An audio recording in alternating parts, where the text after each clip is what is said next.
Hello, hello. Is the music really loud? It's really loud for me.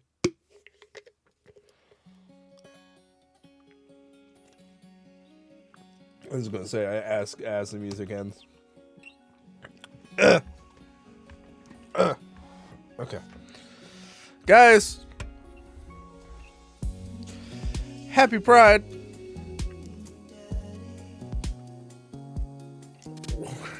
We're playing Dream Daddy. And we're currently raising money for the Trevor Project.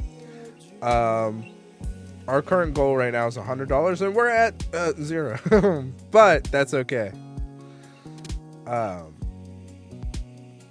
Anyone who doesn't know, the Trevor Project is all about helping to end and prevent and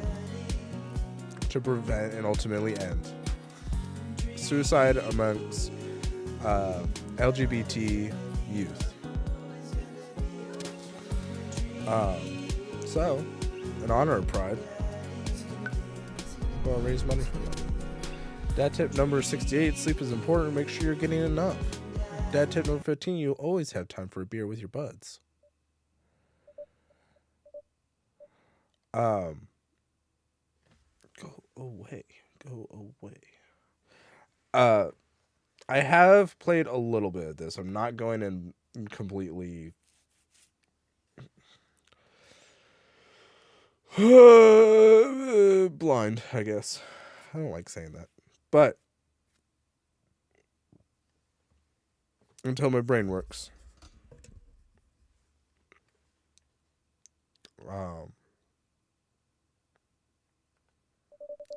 Z. What is going on with my green screen?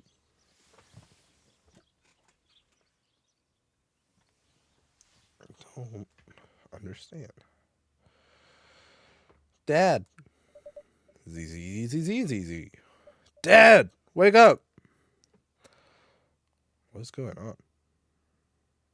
Is that my capture or?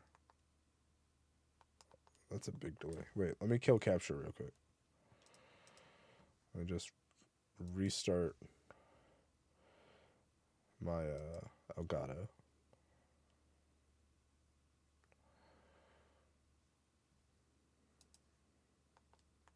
There we go. Pretend to be dead. I let my tongue roll out of my mouth and stop breathing. Amanda shakes me. Come on, Dad. This hasn't worked on me since I was 6. I'm sorry, Amanda. This is the end for me.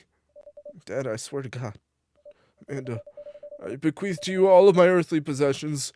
Spread my ashes over my recliner. Okay, well, your corpse better get into the moving van because it's leaving soon. There's my daughter. She looks different than I remember.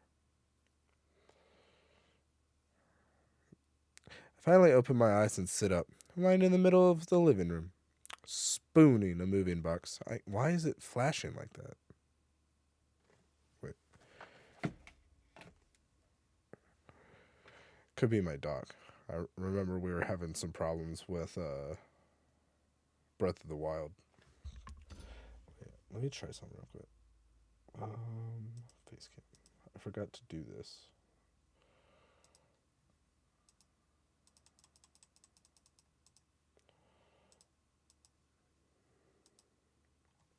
That might be a little better. I yawn and stretch. Morning, Manda Panda. Dad. Thanks, Dad breath. Go brush your teeth. Do what you love, and the money will come. Be generous and kind to everyone. Build that dad. Build that dad. What do we look like?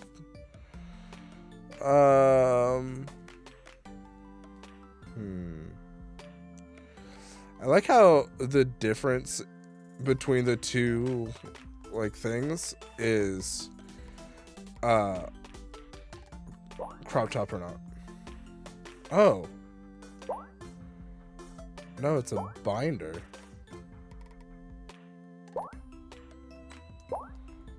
Wait, if it's a binder, does that mean they're trans? Did this go over my head the entire time? Idiot. Okay.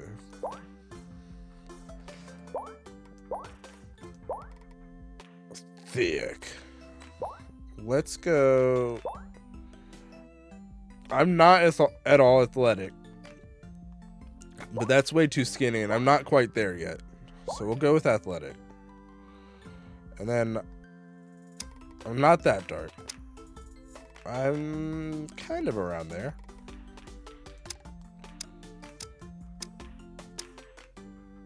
Sure.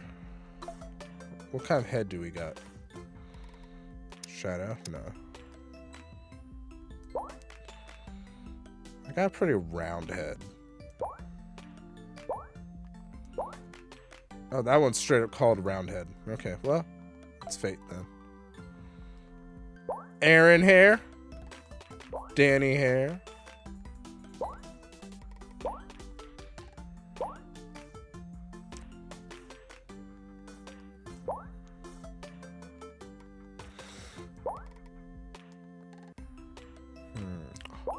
Space Warrior hair.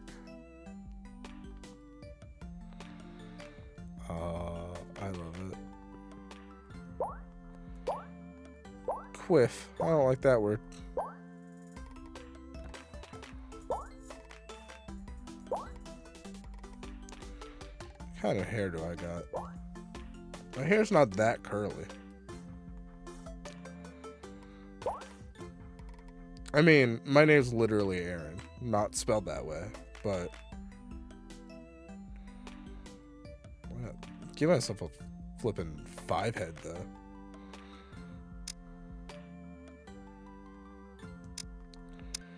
That's fairly close to my natural hair color. Big shoujo eyes.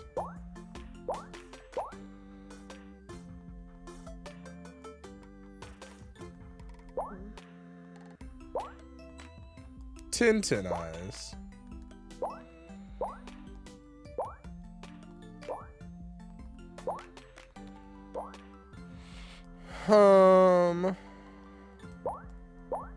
Salty eyes.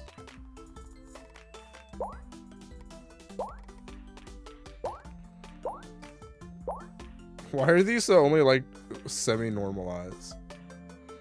Okay, well, I have brown eyes because my aunt says I'm full of shit, so we'll go with hooded. I'm pretty tired like all the time. What kind of noses do we got?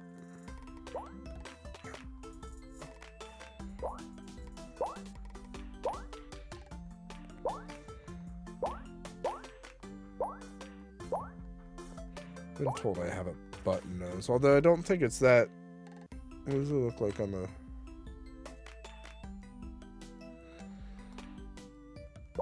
Maybe a snub nose? I don't think it's that upturned.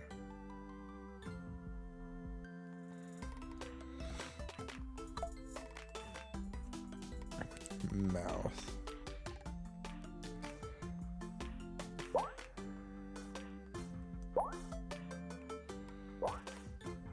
Kitty mouth. Yeah. Danny brows.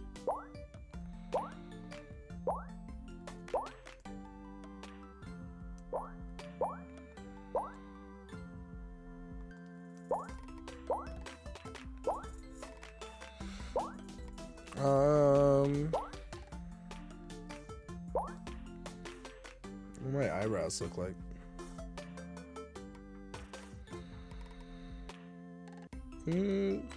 I guess it's kind of like the S. No.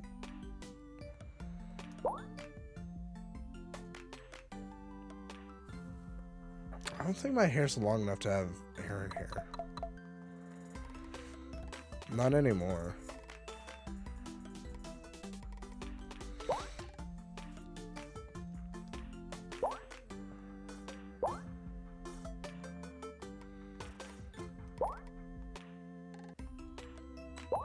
What's crop Caesar? Oh, okay.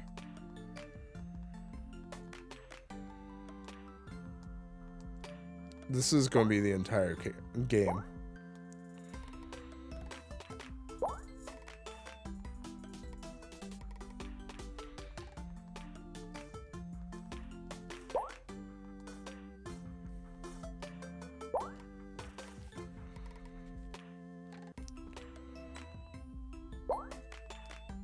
I just don't like the 5-head it gives them.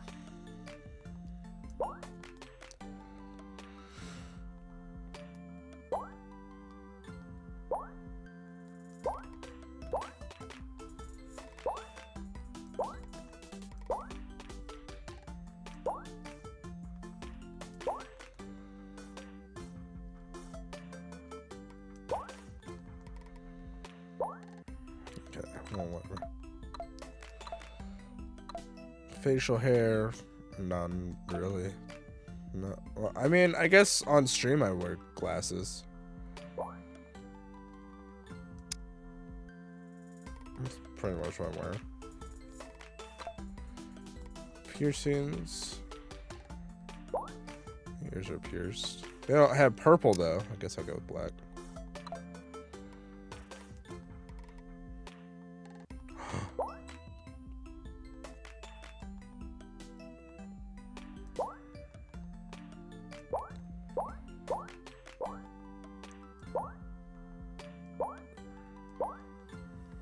Sagan is #1.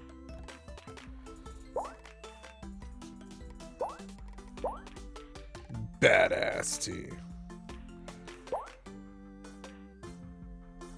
I kind of like the flower tea. Let's go back to the hair one more time. Maybe, what if I change the head?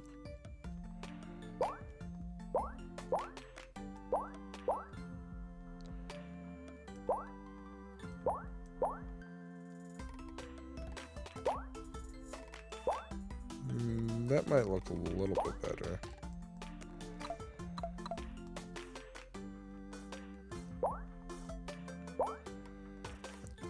Although I kind of like that look.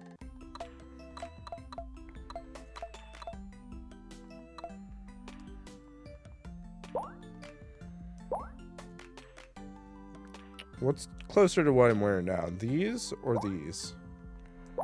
Vernon glasses? I think these might be too small. I think it's more of this. Yeah.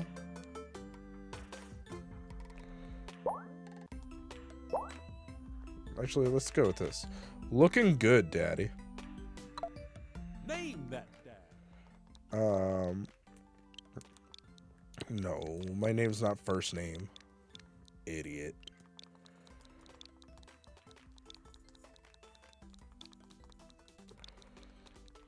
Chicken.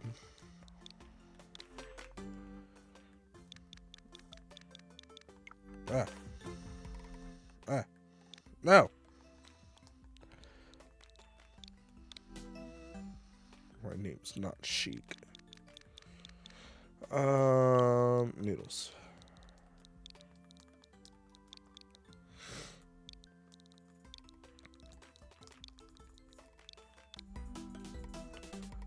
Be that dad. Be that dad. It's okay if you don't come in first, just make sure you have health insurance. Try not to make assumptions about people.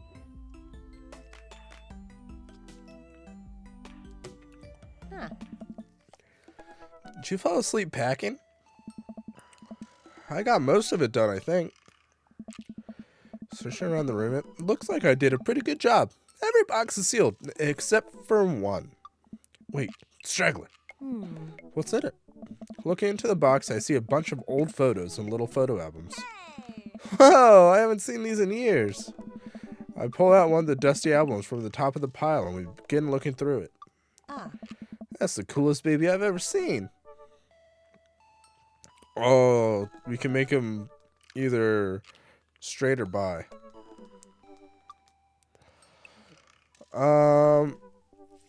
We'll go with bi. The only way your mother and I could get you to stop crying was to put the sunglasses on you. But whenever we tried to take them off, you'd start crying again. You spent the first 2 years of your life with sunglasses on. Nice. That's probably why your eyes are so sensitive. Halloween, when you were maybe 4? Got that dragon costume. You couldn't decide being a princess or a dragon, so you went with both. Princess Dragon. Why do I remember crying in that dragon costume? You saw yourself in the mirror and realized you were afraid of dragons. Seeing yourself inside the dragon's mouth was a realization of your greatest fear, I think. Right. Yep. Definitely repress that memory.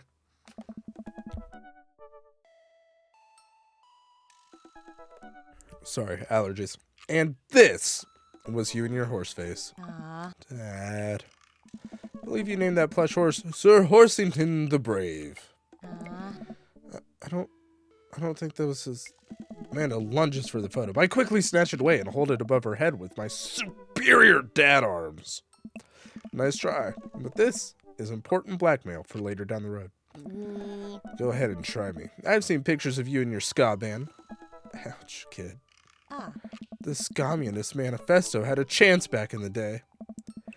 I look off in the distance and reminisce about the Rad Horn section. Hey, it's Emma P. No, Dad, that's Emma R. I didn't meet Emma P until high school. Honey, I promise you, wholeheartedly, that I will never stop mixing those two up. Dad, Emma R's been my best friend since I was 7. Give it like a little bit of effort. Alright, Emma P was the one who tried to steal people's pets, fired a flaming tennis ball at the police station. Lighter fluid, tennis ball, tennis racket, right? Dad, that was you. Right. I was a wild child. I was 6 when you did it. Okay, Amanda, I wasn't aiming for the police station. It just happened that there was a police station in the vicinity of where I wanted to hit a flaming tennis ball. Yeah, I remember you explaining that to the police.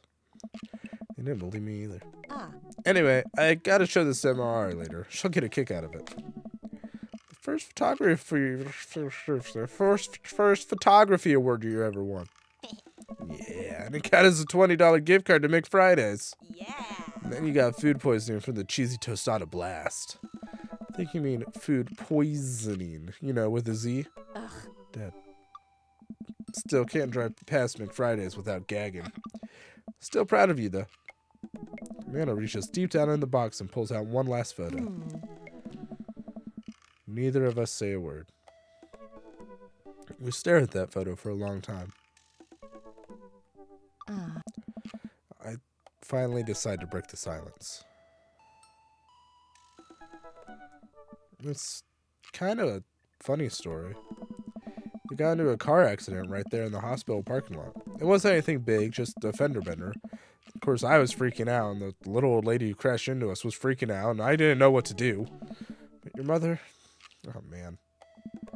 She holds my hand and looks me directly in the eyes. The calmest I've ever seen her. She says, "It's okay. It's all going to be okay." She was right, you know. Stare at the picture for longer. Maybe too long. I miss her. I can't even imagine what it must be like for Amanda. She pats me on the back. Come on, Pops. We gotta finish packing. The moving van won't wait forever. You're right. Amanda and I pile into the car and take one last look at the old house. So many memories here. Hard to believe your mother and I bought this place almost 20 years ago. Hey, remember when I shattered the front window playing catch? You always had very strong arms. Hey, remember when I shattered the other front window pretending to be a robot who breaks windows? You were a very imaginative child. Hey, remember when I broke the back window play? Hey, we get it, Amanda. You break stuff. And there will be plenty more stuff for me to break in the new place. Memories to make and stuff to break. Oh. You ready? We sit in silence for a moment. I watched my daughter grow up in this house. It will forever hold a place in my heart, but it stings a little bit to leave it behind.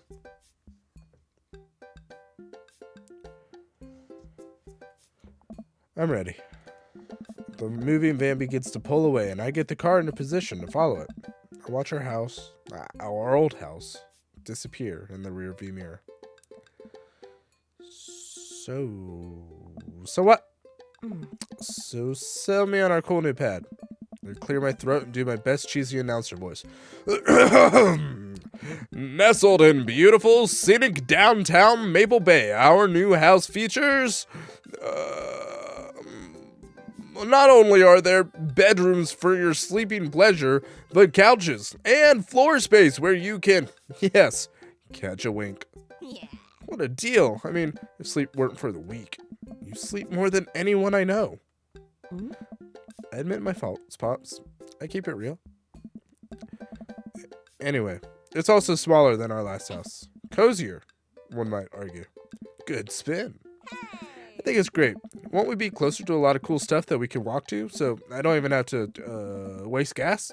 And I mean, trying to park downtown is, Amanda, you know you're going to have to learn how to parallel park at some point, right? I don't know how to parallel park. Not gonna happen, Pops. I think someone needs to do a 3-point turn on their attitude. I don't know how to do that either. Same, Amanda. Have you met the neighbors yet? Actually, 1, 2. No. 1, 2. I don't know. Not yet, but the neighborhood seems pretty quiet. So you won't have to chase any rowdy teens off your lawn? You are the very teen you mock when you say that, honey. Huh. I'm in my last year of high school. I'm practically dust. Yeah, you're a real... Don't you dare. Senior... Dad, I know where this is going. Citizen. I'm just gonna ignore that. Oh. But I won't forget it. So, what's item number 1 on the new house agenda? Well, first we'll need to forge a path through the solid wall of boxes that's blocking the living room. I still have to install the washer and dryer. We need to go grocery shopping. Pops, cool your jets. You have to promise me that we're going to take a break and explore the neighborhood. Okay, you're right. We'll get some work done and then check the area out. We pull up to the new house and... Oh, I love this.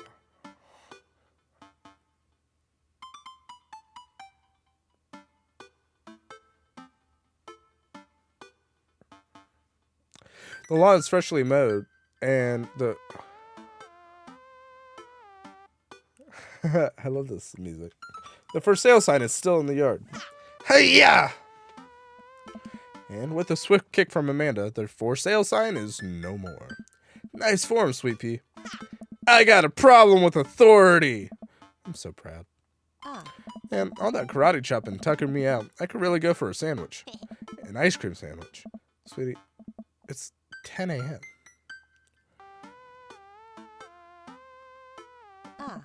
Did you even see all the dogs in the park? You know it. Thank you for moving us to an area where the dog-to-person ratio is very high. I only want what's best for you. I hope you're prepared for the frequency at which I interrupt conversations to yell, "Dog!" to rocket way up. I mean, you do that a lot already. Hey, it's a dog! Wait, false alarm. It's just a funny shaped rock. You want to see real dogs so bad? Let's go to the park around the corner. Dad tip number 14. Shave with the grain. I always shave against the grain, to be honest, because I'm an idiot. You're young. You have your health. Now's the time to take risks. It's never too early to invest in a Roth IRA. Amanda and I begin to stroll through the neighborhood. Can't believe how beautiful it is outside. Kids are playing in the street. The flowers are in bloom, and the faint smell of a nearby barbecue drifts through the air. This place is nice. Huh? Too nice. I don't trust it. Good eye, honey. You can never be too careful. See that baby in the stroller over there? Government operative. on to you, baby. We walk for a while and eventually end up at a small park. Toddlers chase each other through the playground, and dogs of all shapes and sizes romp through the grass. It's pretty crowded, but Amanda spots a nice empty bench. We start to make our way over to it when... Heads up! Hey. Ow! A frisbee suddenly hits me in the face. Woof. Huh. A corgi with a neat plaid handkerchief tied around its neck bounds up to me, wagging its tail. I like your necktie. He runs around in a circle and nudges my leg with his nose. Oh God. This is the cutest dog. Impart upon me your wisdom, tiny dog. Woof, woof. How long do I have left? Woof. What's that? I'm already too late. Fate was predetermined for me long ago. I have no real agency in this cruel lifetime. Ruff, ruff. You're right. I am the master of my domain, for fate is unknowable. Thank you, wise dog. Arf. Definitely could have caught that. Oh. A guy in a Hawaiian shirt jogs over to us and takes a frisbee from me. Ah, you know, frisbees are traditionally caught with your hands, not your face. It's a new technique. It's like disc golf, but the goal is my face. Looks like you're winning. I'm just messing with you. I'm Brian, by the way. I'm Chicken. And this is my daughter, Amanda. I look over at Amanda, only to find her sitting on the ground rubbing the dog's tummy. Hi. Your dog's cool. Ah, old Maxwell sure loves the attention. It's great to see another father and daughter out here on such a sunny day. Where's yours? Brian gestures over to a grassy knoll where a young girl sits on a checkered blanket. She's reading a book bigger than her head. She puts it down and heads over to us. This is Daisy. She's reading the Brothers Karamazov. Her teacher tells me that she has the reading comprehension skills of a high schooler. How old is she? 10. She's a precocious little youngster. Whoa. My natural dad instinct kicks in. I must brag about my child's accomplishments. No, it's happening. Go on, Daisy. Tell him about yourself. That's my girl. Amanda, get in there. Okay. Chicken's HP, Brian's HP.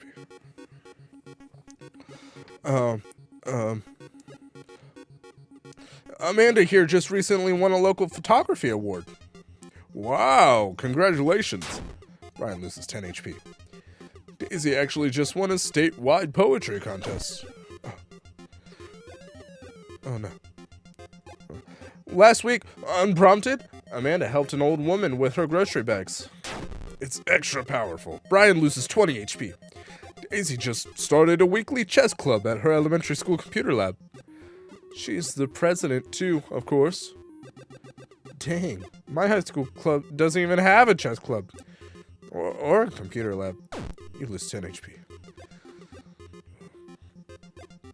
Amanda's in all honors classes this semester. Oh, really? I'm actually talking to Daisy's teachers about having her skip a grade. Even Amanda kind of bristles at that one. You lose 20 HP. Oh, no. A few months back, Amanda started volunteering at the homeless shelter in our old neighborhood. You don't say. She should talk to Daisy. She actually helped organize a food bank here in Maple Bay. Yeah, Amanda, I'm sure we could find something for you to do. Oh no! Do I have any items?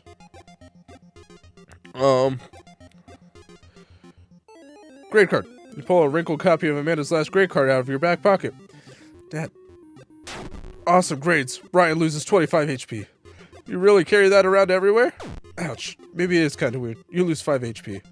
Daisy sold enough candy bars this year to get the top prize. A canoe. We're taking out next weekend. That's not even possible. Amanda could barely get one of those sticky hand things. Uh-oh. Dang. He's really got us beat. Boy, it's been such a treat getting to meet you two. Did you have to add an insult to injury by being such a gracious winner? I've never seen anyone beat him. So, I take it you guys are new to the neighborhood. We just moved in. Do you live around here? Yeah, we live in that cul-de-sac down next to the coffee shop. What a coincidence. That's where we live too. Small world. Yeah, Daisy and I are in that little ranch-style house on the corner.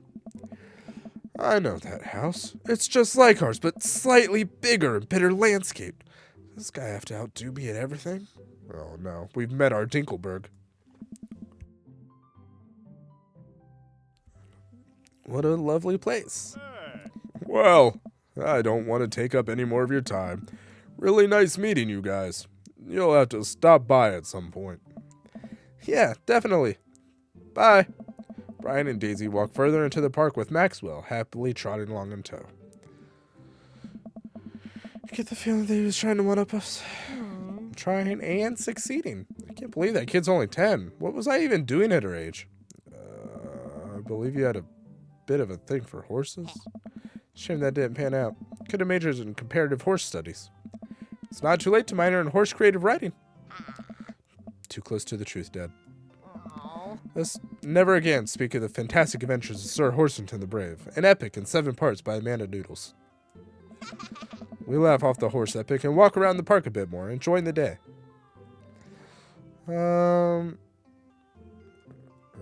Naps are nice. Let's go to the coffee shop then. I can get my hands on a nice hot cup of the old bean juice, or I'm gonna be useless all day. I think we passed the coffee shop on the way here. Maybe we could check that out. Let's do it. Dad tip number 76. If you don't have anything nice to say, don't say anything at all. We walk down the street to the coffee spoon, a cute little place on the corner.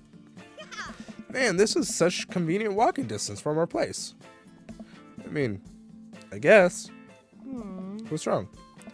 Why would I go somewhere else and drink coffee on a couch when I could just drink better coffee at home, on my own couch? And not have to make awkward eye contact with other people.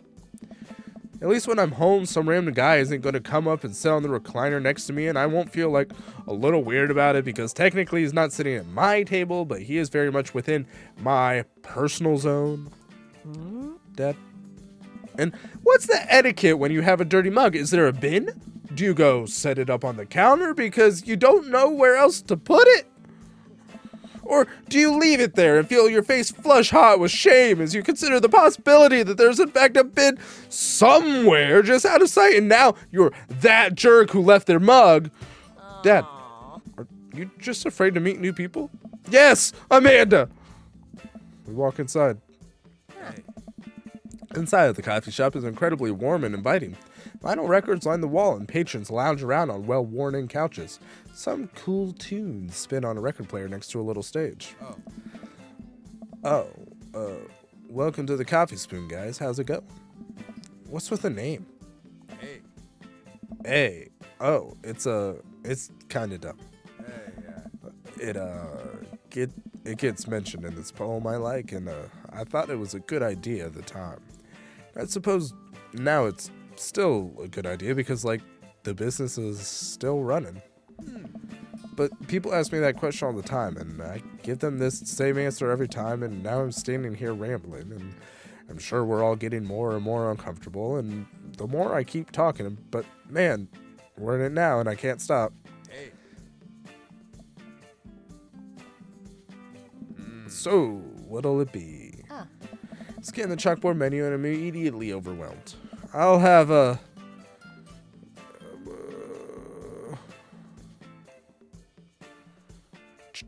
Giant word. Oh, I don't know. What did he say? Why does it skip sometimes? I don't get it.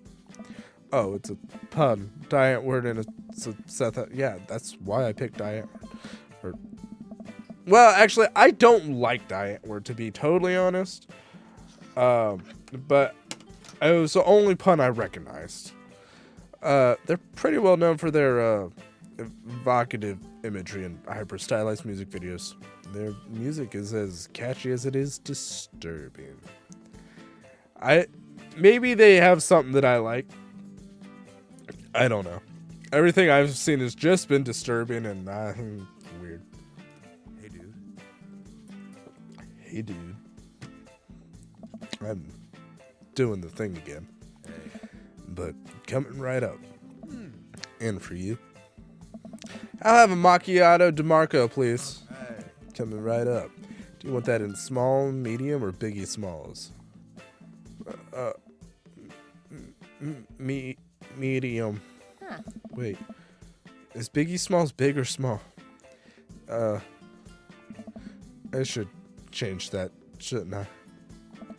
Matt sets to making our drinks, and Amanda and I take a seat on one of the couches. What's his deal? Let the man make his puns. They're cooler bands than you listen to anyway. Hey. Hey! Ska was cool once. This couch is actually pretty comfy. I love ska. Maybe not comfier than our couch, but it's alright. Good lumbar support, and you sink right into it. Okay. It's comfier than our couch. Amanda nudges me. This place is right next to our house, and that guy seems not only cool, but also just as uncomfortable with talking to other people as you are. You should totally become friends with him. I don't know. Come on. What'd we say about meeting new people? I can't meet new people if I always stay inside and also don't go outside and also don't talk to people. See, we're making progress. Matt sets our drinks down at our table, and I immediately burn the roof of my mouth. Good one. Hi, we're new in the neighborhood. I'm Amanda, and this is my dad, Chicken. Oh, right on. Pleased to meet you both. You ought to come by when my daughter's hanging around the shop. You two might get along. Yeah. I'm sure we'll maybe come in from time to time. And it kicks my leg from under the table. I'm sure we'll be in here a lot. You know what? Let me get your guys' opinion on something. Matt goes in the back and comes out with a fresh plate of something that smells amazing. I'm working on a new banana bread recipe and need help coming up with a name for it. Well, I think we're going to have to taste test it first so we can get the full flavor profile of, you know, and really appreciate the flavor sensations of... Nana nods vigorously. She knows this game. Yeah, we need to give that Nana bread a taste if you want us doing free creative labor. I think that would be commensurate with, I've taught her well. We have trained for this day. I was just going to give you guys free banana bread anyway. Right. Yes. That. Matt serves us each a piece. Amanda and I happily chow down. Nom, nom, nom, nom. This is amazing. Hey. Thanks. The secret ingredient is bananas. So, any ideas? I'm stumped. Well, I think I might only be able to give you dad band puns, but I'll give it a shot. Banana bread Kennedy's, great banana bread. Right said banana bread. Like Right Said Fred, but now it's about banana bread. I think the youngsters would like it despite not getting it. What? That actually has a nice ring to it. Really? Hey. Yeah. Right said banana bread. Strong decisions. That's art, baby. Oh. I wanted to say baby because I thought it would sound cool, but once I said it, I realized that it just doesn't sound good coming out of my mouth. Maybe I should just leave saying baby to the professionals. Hey. Enjoy your coffee. Thanks, baby. Hey. See, sounds good when you say it. Across the way, a man catches my eye. He sits by himself, brooding over a cup of coffee. Our eyes meet just for a moment.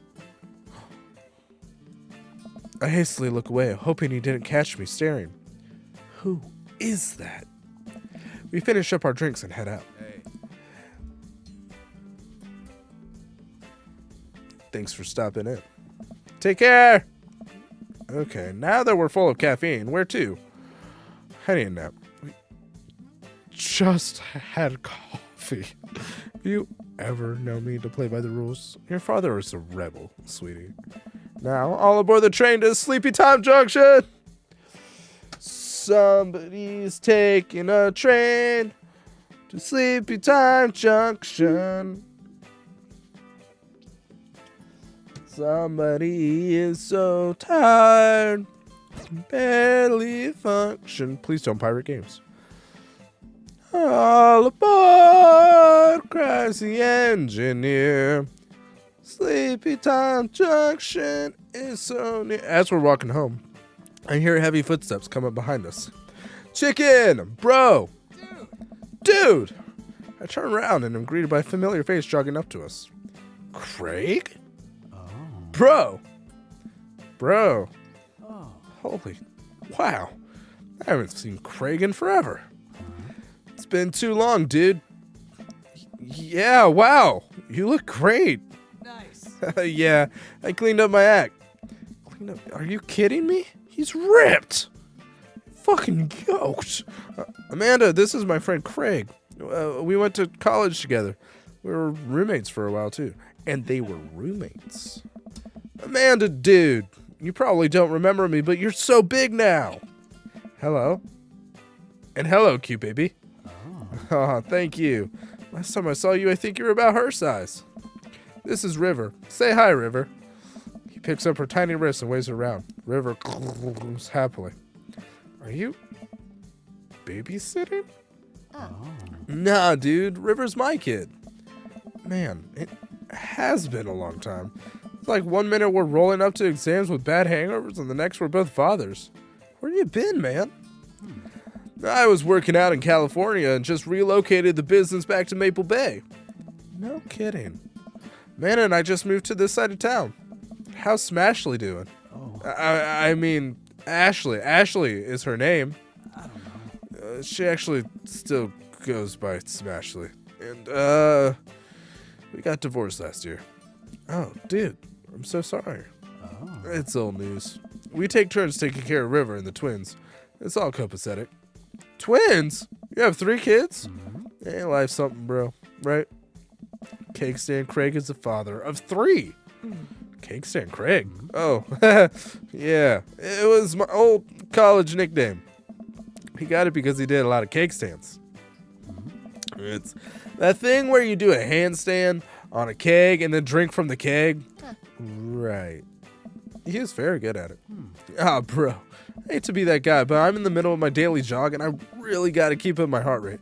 Brought River along for, resistance training. You jog daily?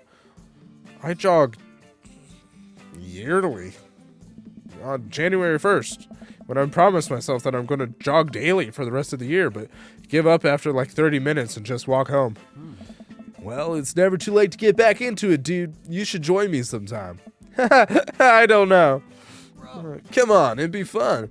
We could grab breakfast afterwards, catch up, and we could do a bro brunch like the good old days. All right, sure. Sounds great. Great. Let's get that going soon.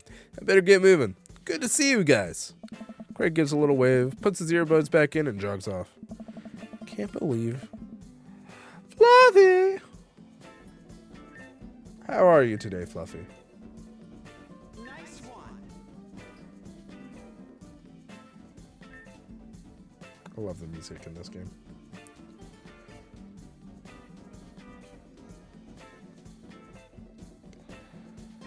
I'm pretty okay.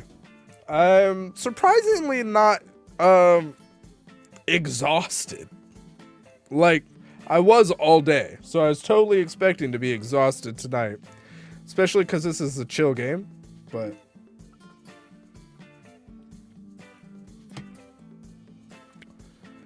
I'm glad to hear you're doing okay. Why is that? The Craig I knew is not fit to be responsible for any living thing, including and especially himself. One time I watched him drink an entire jar of marinara sauce for dinner. Amanda, he opened up a new jar of marinara sauce and then he drank it? like it was a thing that normal people do. It was unholy. And then I asked him what the hell he was doing, and he said, and I quote, "It's basically a smoothie, bro." I mean, technically he's not wrong. He jogs. He was jogging. He's like a totally different person. Anyway, we better get home. I'll have plenty of time to reflect on how old I feel later. Dad tip number 33. Oh, okay, I was going to read that. Amanda and I flopped down onto the couch. Amanda has to shove some empty boxes out of the way before she can sit. Too bad we're going to be putting my stuff right back into these boxes in a few months. Oh, don't say that. Come on, Dad. It's going to be okay. I'll be fine. I know. It's just, you're my little girl.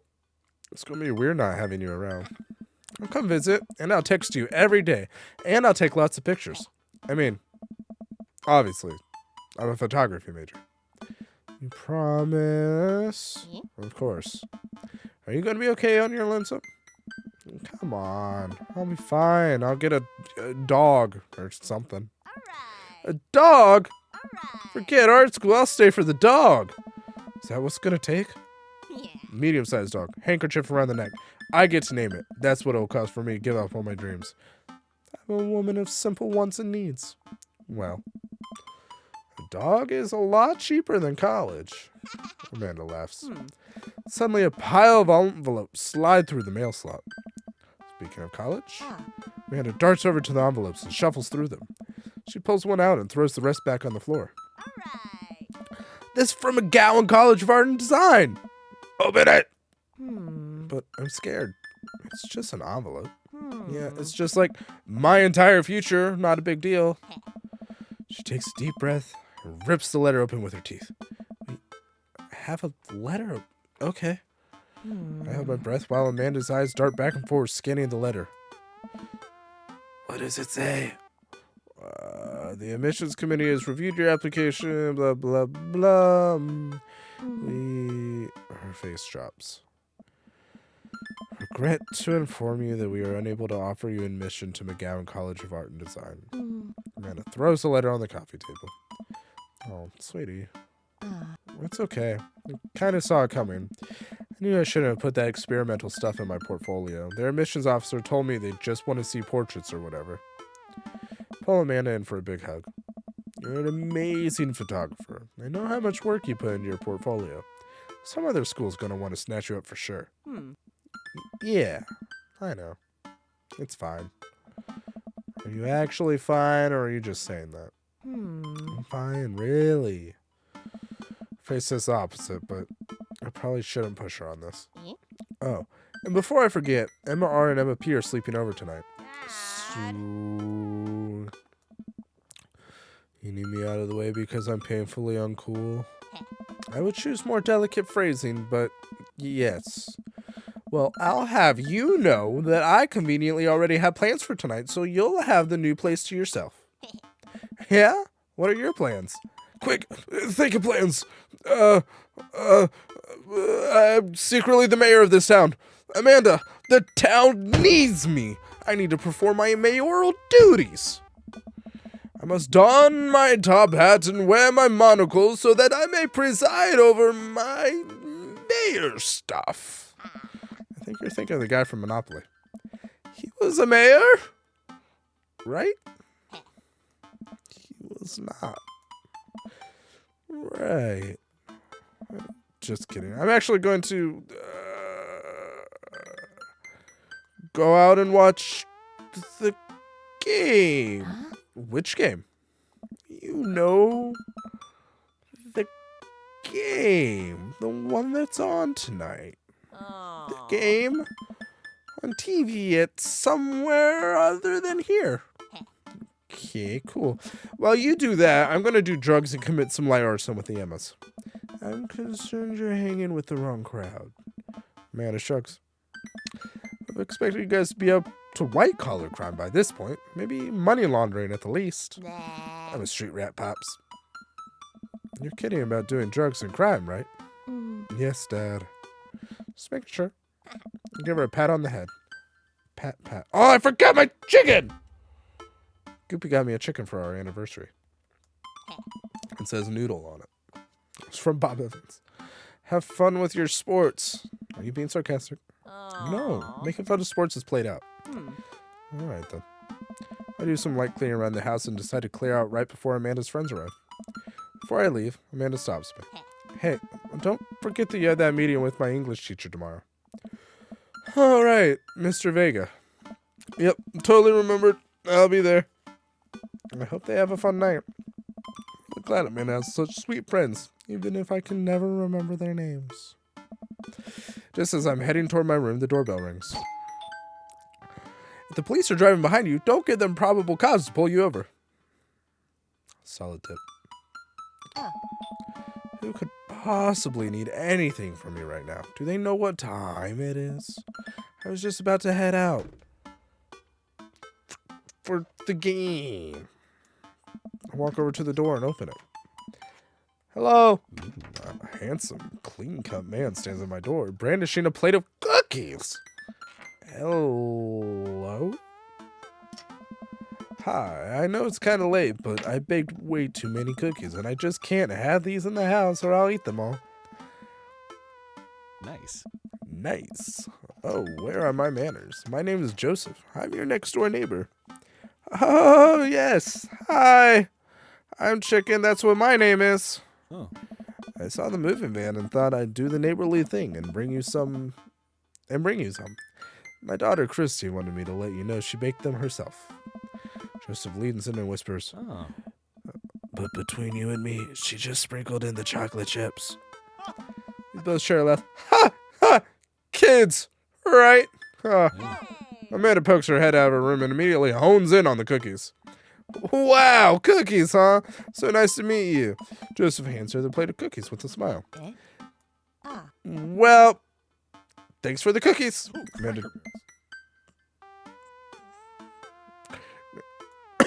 Amanda, come. And she's gone. That's my daughter. Her name's Amanda. She's a charmer. Daughters are tough. Sons are also tough. Children in general are just tough. I feel that, Joseph.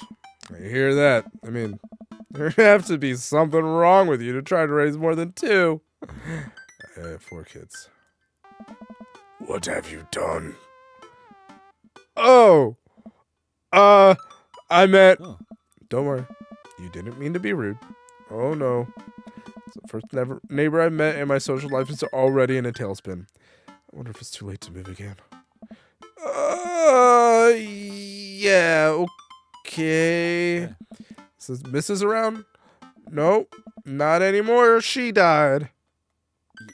Oh. Oh. Oh. I'm sorry for your loss. No, it's all right.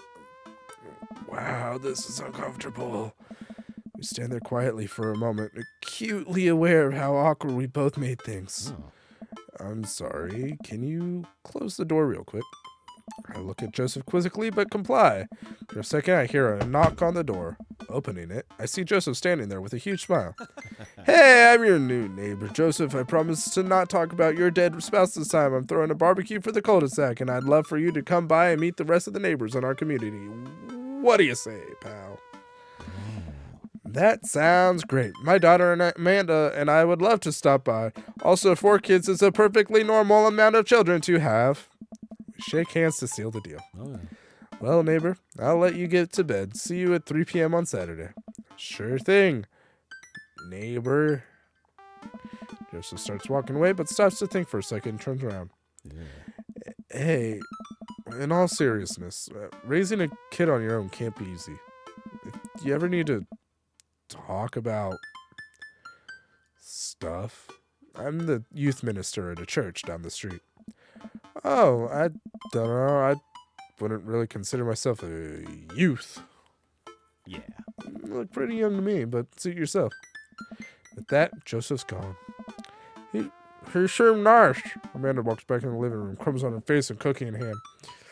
That was the smoothest recover I've ever seen. I should be taking notes. See, you're already fitting in great. Where'd those cookies go? They're gone. I'm sorry. If it makes you feel any better, they weren't very good. So you ate all of them anyway? The Emma's helped. Right. Well, kiddo, I'm gonna go catch the game. Have fun, Dad. Do it once. Do it right. Dad tip number 46. Moving Pictures is hands down the best Rush album. Dad tip number 12. I bet that was a Danny quote. Wow, I guess I really didn't think this plan through. I'm not entirely sure where the closest bar is, and Amanda still hasn't shown me how to use the GPS on my phone. So I'm just going to pick a direction walking it. Let's go this way. Cool. Okay, we're marching. We're marching in the direction of the game. Any game, really. The distance, could it be? A big burned out neon sign hangs out above Tiny Dive Bar. Jim and Kim's, huh? All right, it'll do. That's sitting forward. The bar is small and dimly lit. The crack of pool balls sounds in the back as patrons laugh and joke. A string of multicolored Christmas lights hover above the bartender. Can't tell if he's Jim or Kim. Pull up a seat at the bar. What'll it be? 1 beer, please. Sure thing, boss. Bartender slides me an ice-cold beer. I take a sip and enjoy the refreshing taste. Say, are you Jim or Kim? I'm Neil. Oh. I'm going to turn my attention to the game, which is playing on one of the TVs on the wall. As luck would have it, my team of preference is not only playing, but is currently in lead, which is always a good thing. The brightly colored mascot, which is some kind of animal, does cartwheels. I silently cheer on my favorite team, hoping that I don't get into any confrontational arguments with a fan of the opposing team. Several people in this bar are wearing the distinctive colors of the team I dislike, although I believe from their demeanor that, like me, the passion for their team is all in good fun. A middle-aged woman holding a nearly empty wine glass sidles up to the bar and sits uncomfortably close to me.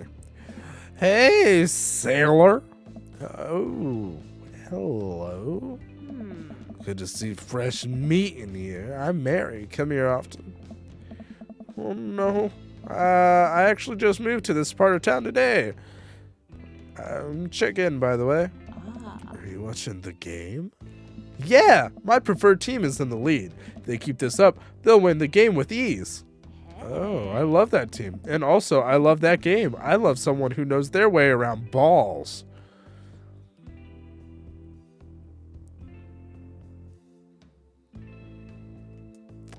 I'm getting the impression that she's a little drunk. Buy a gal a drink? Don't buy me. Maybe some other time. Suit yourself, sailor. Mary saunters off, setting her sights on the newest bar patron to enter. I happily watch the game over another beer. The game has gotten close in terms of points, a little too close than what I'm comfortable with. After a particularly skilled player scores a number of points for the other team, putting them in the lead, I hear an affirmative grunt from another man at the bar. Go team. It's the brooding man. Oh, from the coffee spoon. He sits alone, sipping whiskey and watching the game as well. Enjoying the game. I am now that we're winning.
Huh.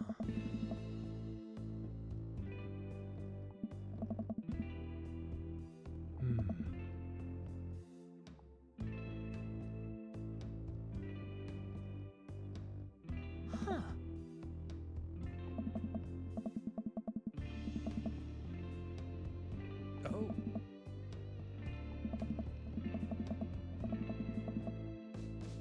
I.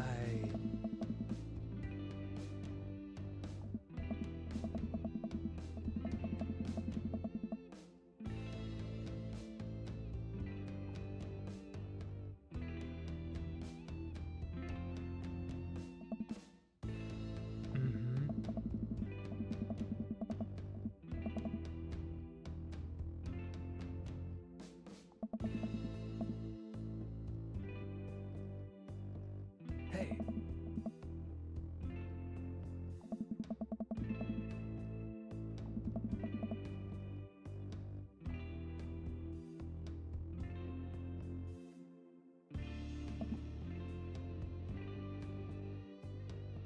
Huh.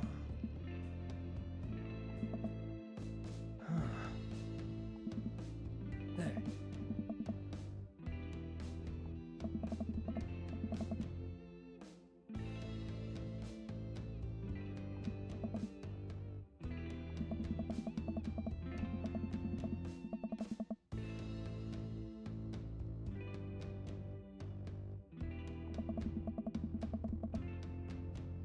Hmm?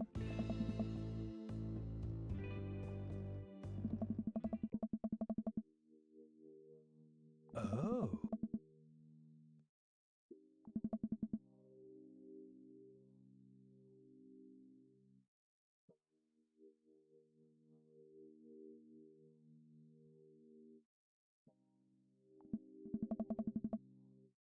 Bird!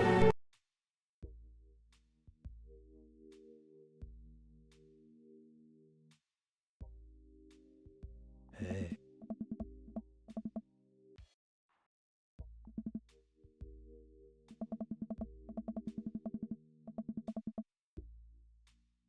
Oh. Huh?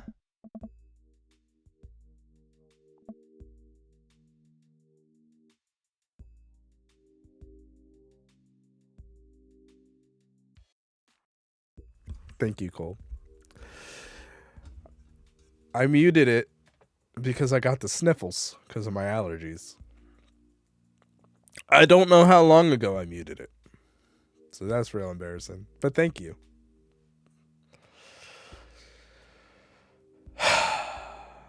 What? Hey. You know, do you want to come inside or not? A wave of realization rushes over me. I blush. How are you tonight? Oh, I just realized that's a bit sound alert. Thank you for the 10 bits. Wave of realization rushes over me. I blush. Smile and nod. Let's do it. I follow him up to his door. He fumbles with his keys for a second and unlocks the door, leading me inside. The moment the door closes behind us, he pushes me up against the wall and kisses me, grabbing my hips. Come on. Robert takes my hand and leads me up the stairs and into what I assume is his bedroom, but it's so dark that I can't see anything but Robert's intense expression. He kisses me again, and I can hear him shucking off his jacket. I clumsily take off mine too. His hands roam down my chest, and suddenly he's tugging at my belt. I'm playing Dream Daddy, a dad dating simulator. Specifically, what's it called? The Dad Rector's Cut. His hands roam down my chest, and suddenly he's tugging at my belt. I don't normally do this. Do you want to stop? Do I want to stop, Cole?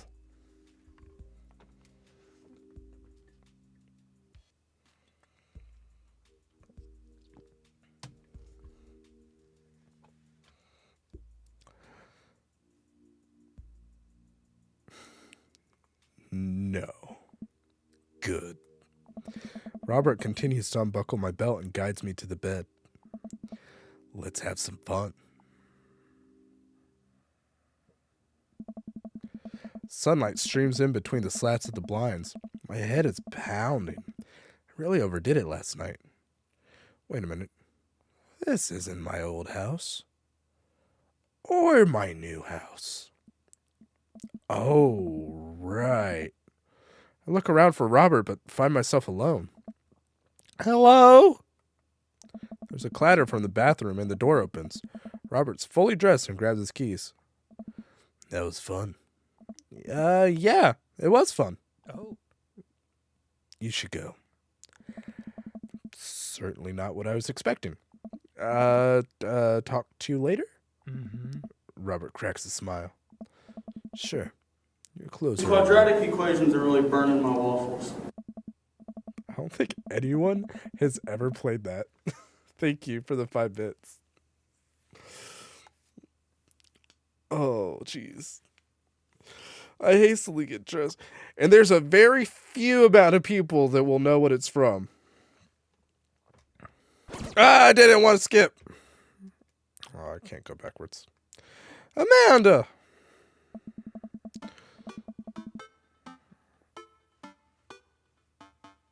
I rushed back home and threw the door open. Something smells delicious. Is it my waffles? Amanda! Amanda runs out of the kitchen and looks slightly disappointed. Oh, man. I was kind of hoping you had gotten kidnapped and I was going to have to come rescue you.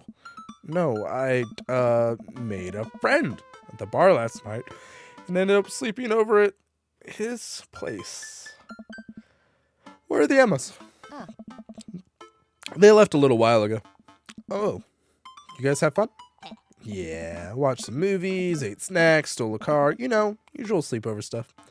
You teens and your larceny. So, this breakfast that's cooking, what's that all about? Well, there's hash browns and eggs and bacon. And, yes, you can have some breakfast. Bless you, sweet child. My head throbs. I gotta do something about this hangover. Amanda, your loving father might have overdone it last night. Ooh, somebody's hungover. Father of the year. You wouldn't happen to have any aspirin or... I've got just the thing. Hang on. Amanda runs to the fridge and pulls out a jar of pickles. Throbs. Amanda, what? Drink this. The pickle juice? Yep. It's what I used once. Would assume someone you would use. I would also assume that it works pretty well. Although I've never tried it before and won't try it. Obviously.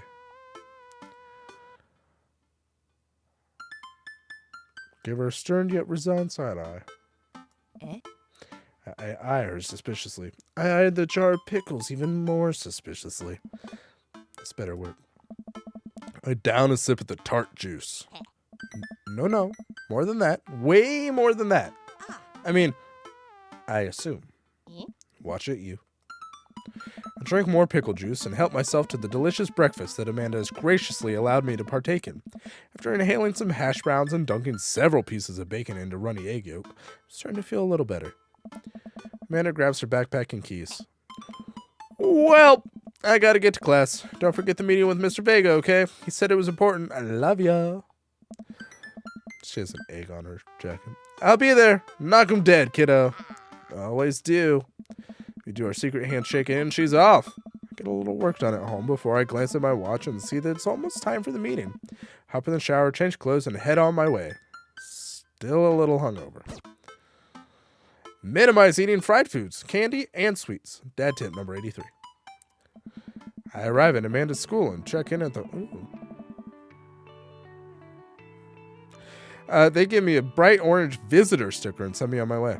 I'm barely awake and I'm feeling pretty haggard. But hopefully nobody will notice.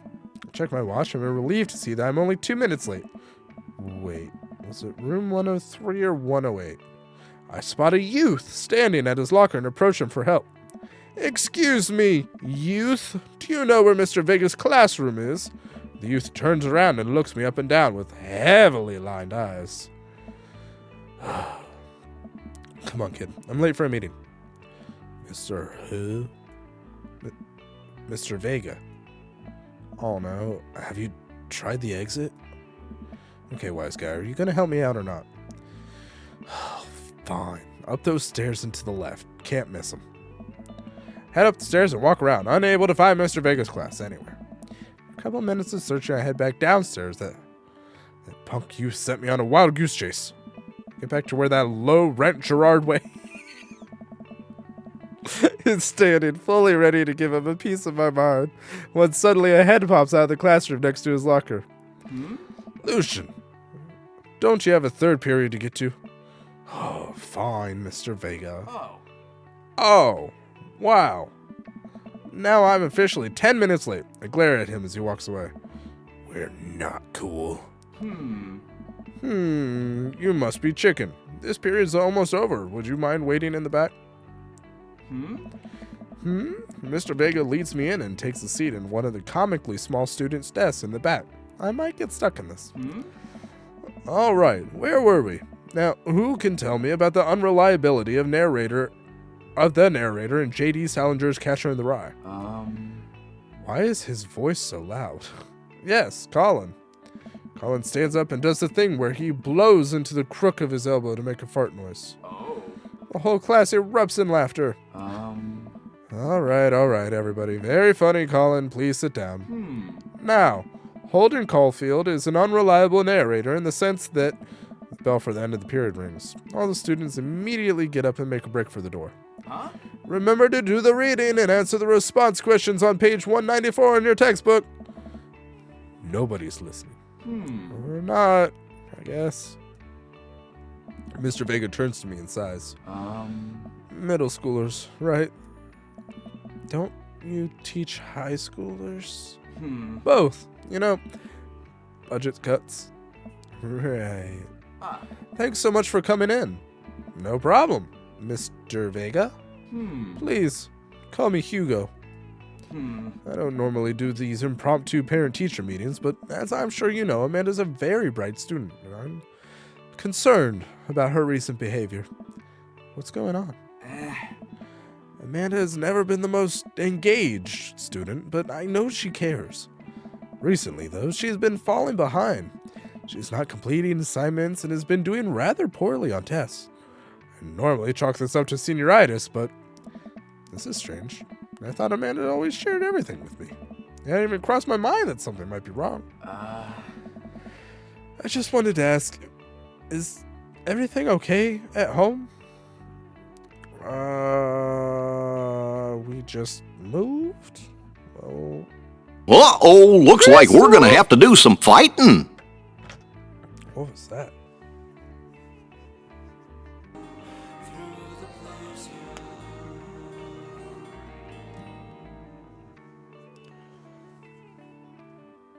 I don't think I've seen this clip. Uh-oh. Oh, but I was there for it.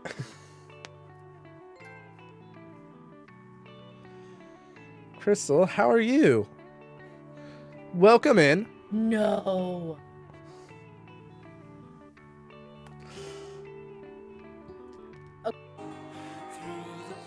Is this the same one? I love that it always gives you the same clip. Oh, you finished it? Uh-oh. What'd you think? Which ending did you choose? No.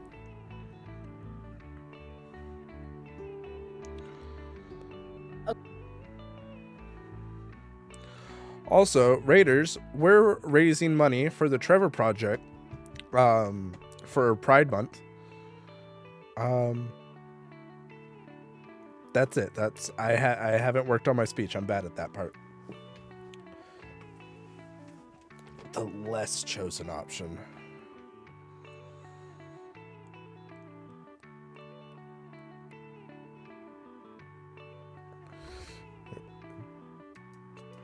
Did you choose Bay or Bay?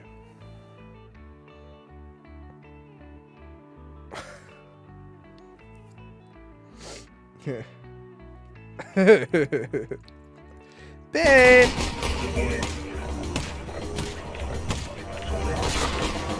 I got it! Suck it! Oh, you're so mad! You're so mad! Oh, sucks for you, dude. Sucks I can't for wait to you. watch the Yoink. VOD.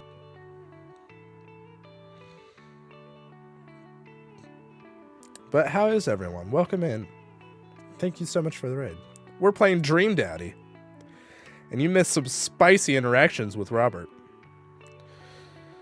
And now we're doing a parent-teacher conference. Well, we just moved recently, but it was only to the other side of town, and Amanda was more excited about it than I was.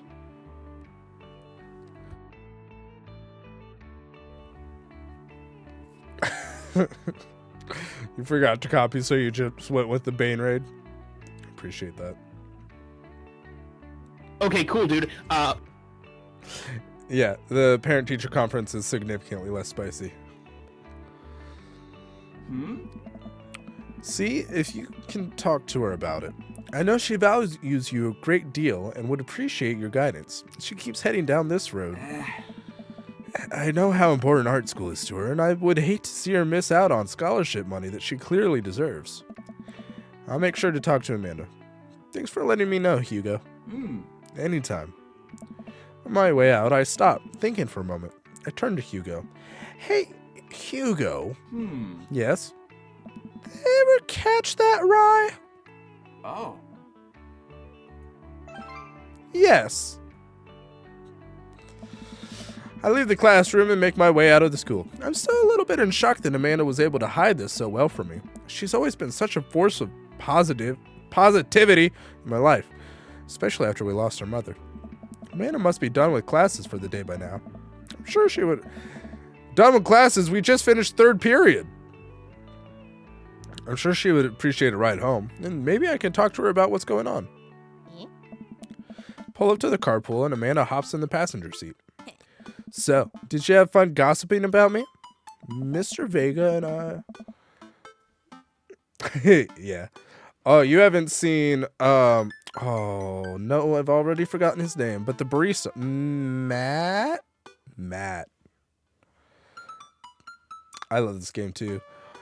Usually, Matt and Craig are my favorites. Mr. Vega and I actually just gossiped about our celebrity crushes. So you talked about Mario Batali the whole time? Definitely mispronounced that name.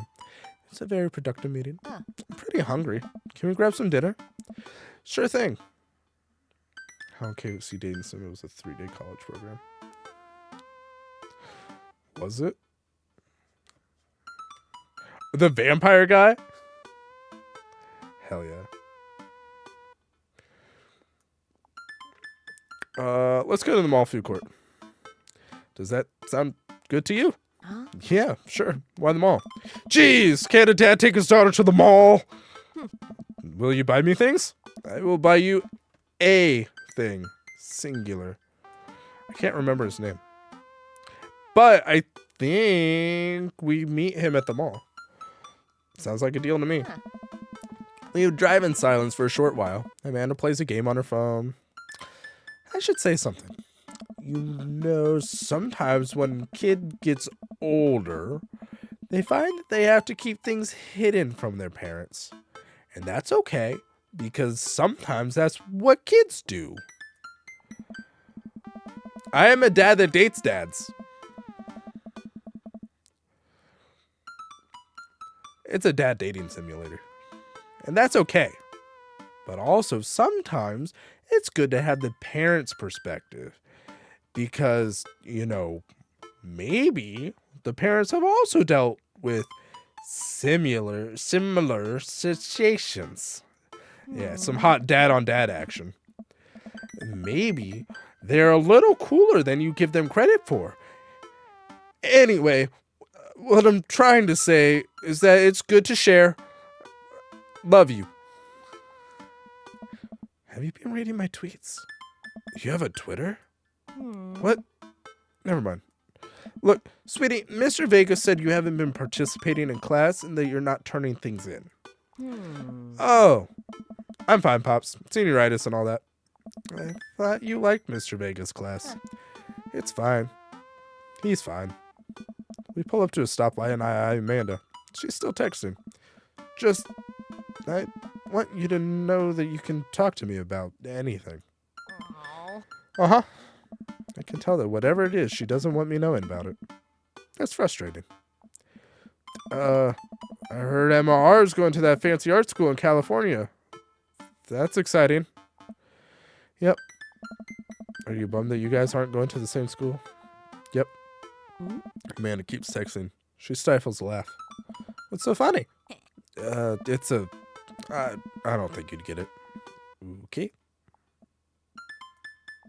Who you texting? Noah. Who's Noah? My friend. Does he go to your school? Yep. Do you like Noah? What? No. Dad. I can't believe you would. Dad. I mean, jeez. Why would you? Ugh. Gross. Sorry, just asking. Just don't even put that out there, Fluffy. I can't. I'm not ready. They're 4 and 2.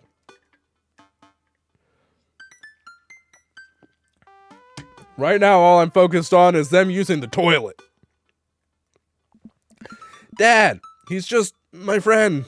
Guys and girls can be friends. He's my friend. Okay. Jeez. This is going well.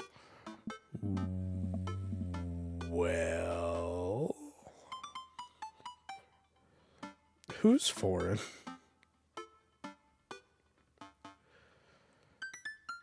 What are you talking about?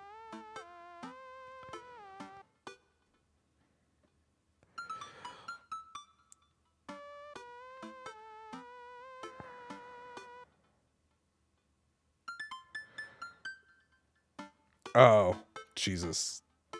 Someone ban Bane.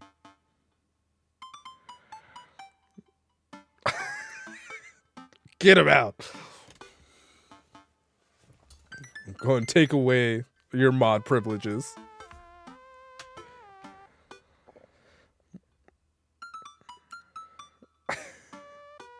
Shit.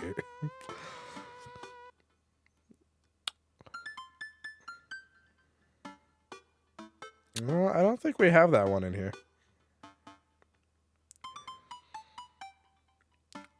The Bane one was something about Boehner, and then Crystal asked to change it. I think she redeemed a change. Bane the Mean Main's still there. It's right there.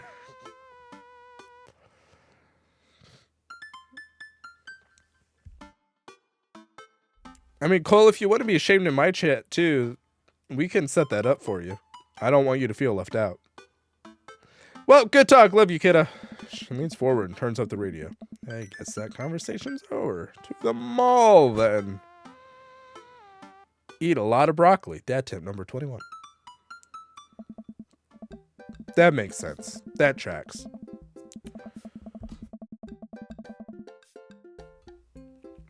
We arrive at the mall.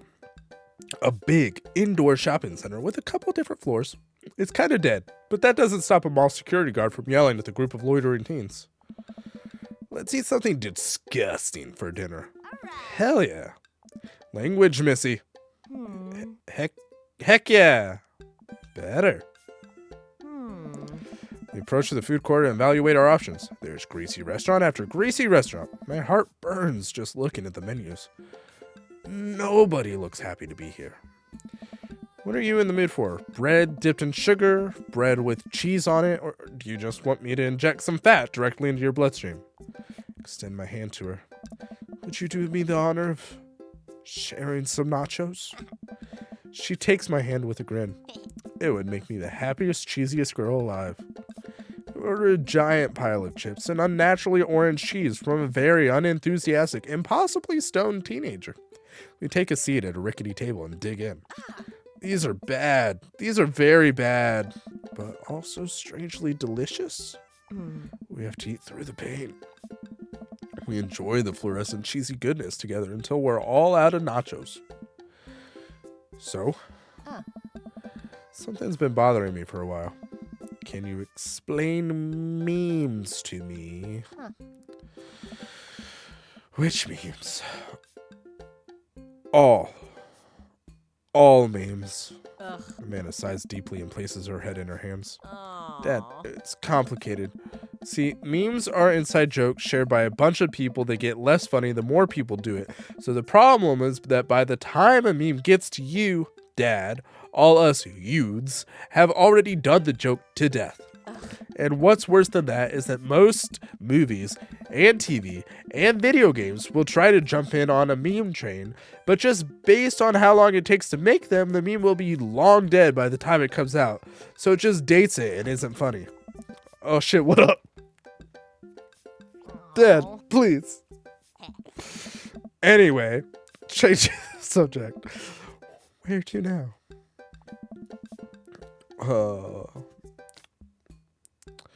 Want to go to that goth store? What? You know, one that's all black and tries to establish itself as anti-establishment despite being an exact representation of the establishment. I don't know what store you're talking about. You know, the one where you can buy a chain wallet. Uh-oh, looks like we're gonna have to do some I fighting. need to get rid of that Twitch one. Francois! Thank you for the raid. My beloved Fucking god damn it! Who did that? I'm banning you. Oh my god. How are you, Francois? I can't. Why?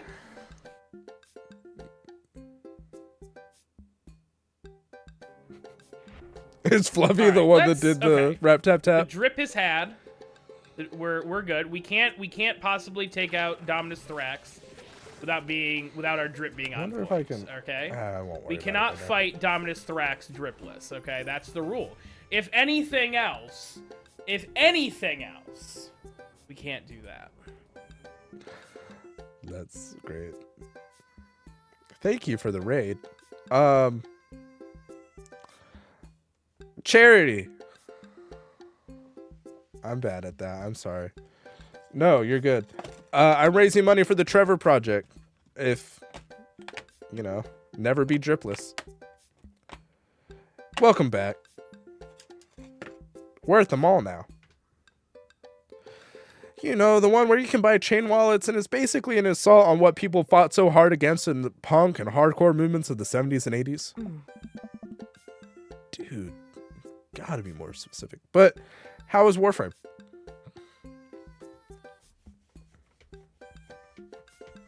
You weren't dripless, were you? Thanks, Cole. I'm glad someone understands. Thank God, Francois. Thank God. Never be dripless. Where's that emote? Can we get some Francois merch that just says never be dripless?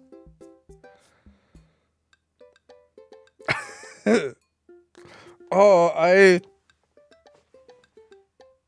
have a Santa hat around here somewhere. You caught me unprepared. We can now. What does it mean? What does it meme?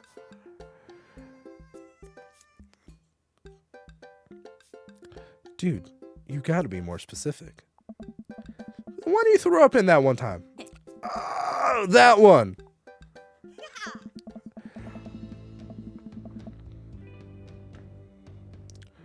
Whoa, Francois, they do that now?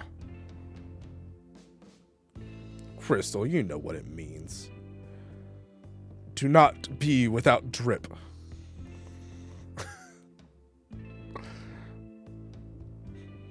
That's gonna be Bane's new merch. Please, sir, charity for the gays. Spare change, charity for the gays. Yes. Cole, I need you to run my charity. Thou shalt drip.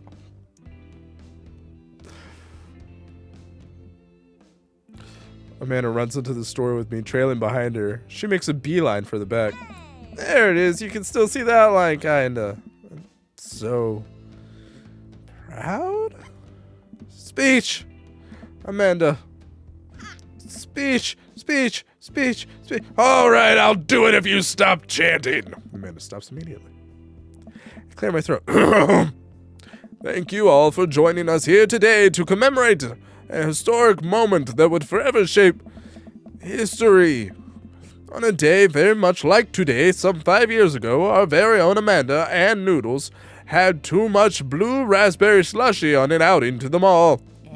After begging her father to take her to Dead Goth and Beyond to buy rainbow suspenders, she proceeded to throw up all over a display of My Chemical Romance merchandise. I don't know why I said romance like that. Her loving father then had to pay for said merchandise, which to this day remains among our possessions. Thank you. Amanda and Noodles. Yep. Amanda's moved. She begins clapping, slow at first, then faster, and more vigorously. Several other patrons turn their heads. One of them also starts clapping. I bow my head. Yes. Oh, hey, chain wallets. While Amanda busies herself looking at band t-shirts, I try to find something of interest to myself. Not much for her dad to look at in a Dead Goth and Beyond. That's where you're wrong, buddy. Peruse the band t-shirts. I barely know any of these bands. Cannibal Bone Party doesn't seem like music I enjoy, but they must be really happy that a retail outlet is carrying their merchandise. I hope their parents are really proud of them.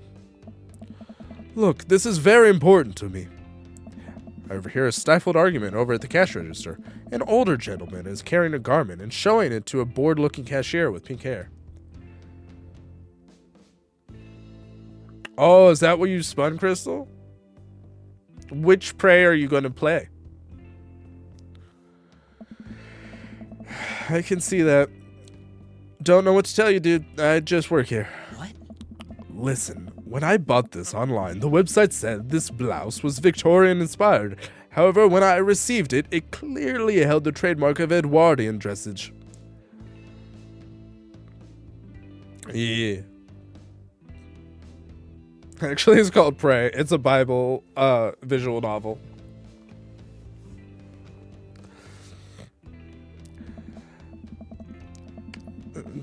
Do you want a coupon? I can give you a coupon. Will you leave if I give you a coupon? So, manager present. People have to know what they're buying. I am the manager. I see. Well, it would seem that I have outstayed my welcome. Good day, shopkeep. Your superiors will receive a strongly worded letter by post. Whatever, dude. The man whirls around and storms out, his literal coattails trailing behind him. I can't tell if they're Victorian-inspired or Edwardian in nature. Amanda trots up to me with a t-shirt in her hand. Oh boy, here it comes.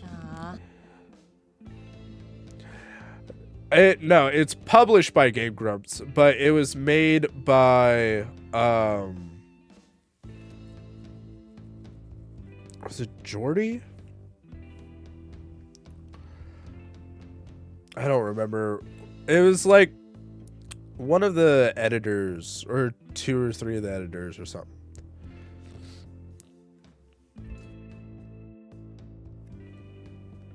But Aaron is a voice in it. Dan's a voice in it.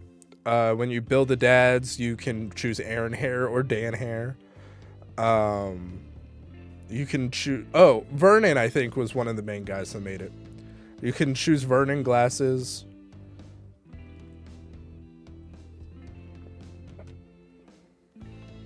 Hey, Dadtron 5000. Yes, I'll buy it for you. Wow, that was easy. Thanks. At least it's only one this time. Amanda plops the shirt onto the counter and grins at the cashier. I love your hair. The cashier says nothing and rings Amanda up, radiating hatred. I hand her a 20. So, what was that guy's deal? The cashier rolls her eyes so hard I'm worried she'll pull something. That's Damien. He's in here all the time. He's obsessed with Victorian fashion or whatever. Francois! Thank you. Oh, did it do the thing that it's supposed to do? I'm too late to look. Thank you so much for the donation. She hands Amanda her bag, and it's clear the conversation is over. It did do a thing?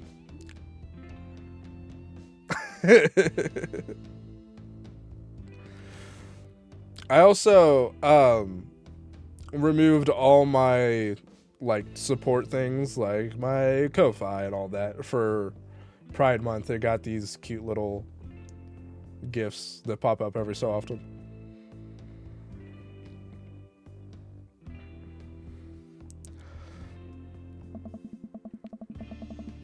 We make our way out of the store and head home to get some rest.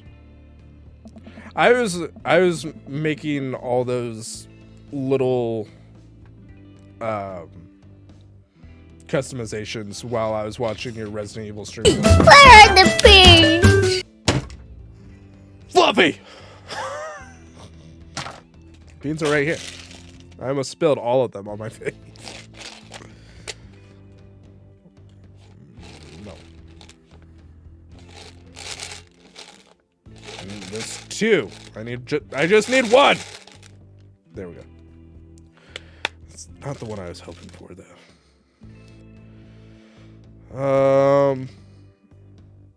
I think it's either dead fish or strawberry banana smoothie.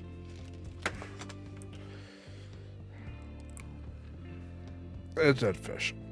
It's immediately dead fish. Which I can't say I've ever eaten a live fish, so.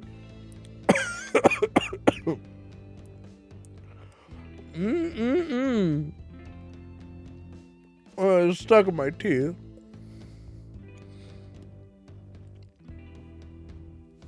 It's okay though.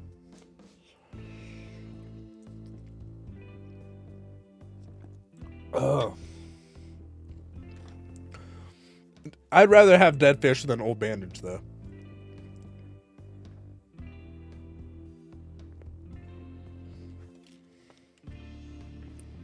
My favorite bad flavor is the toothpaste.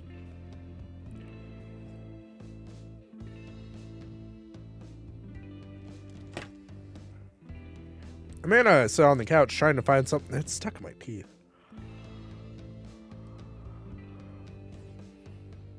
Sorry you had to watch me pick my teeth now. No, it's not bad.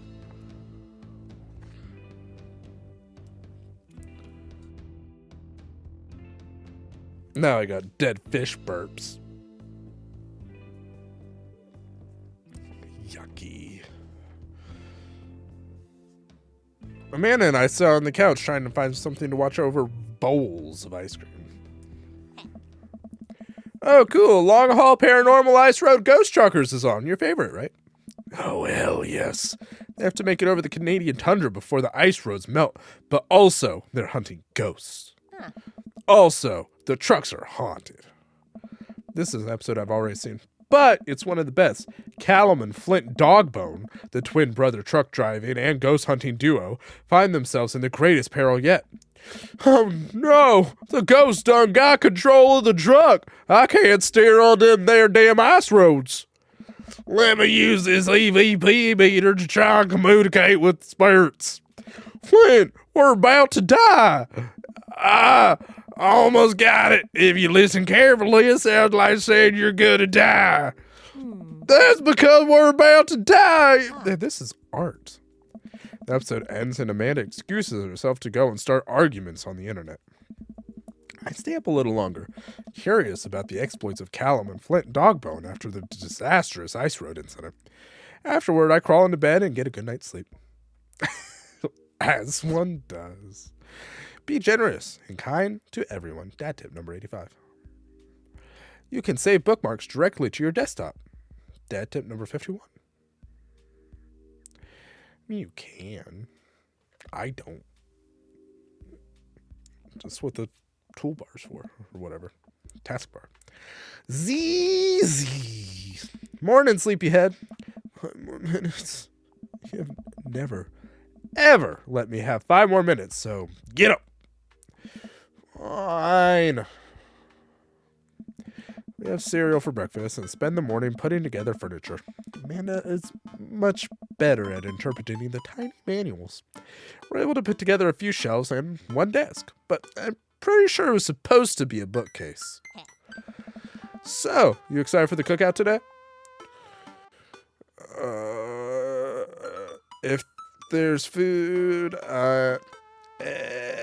that's a bad attitude. Don't you want to meet some of the... I could still taste the fish on my breath. Gross. Don't you want to meet some of the people in the neighborhood? I'll probably end up standing uncomfortably in the corner with a plate of food and hope that nobody talks to me.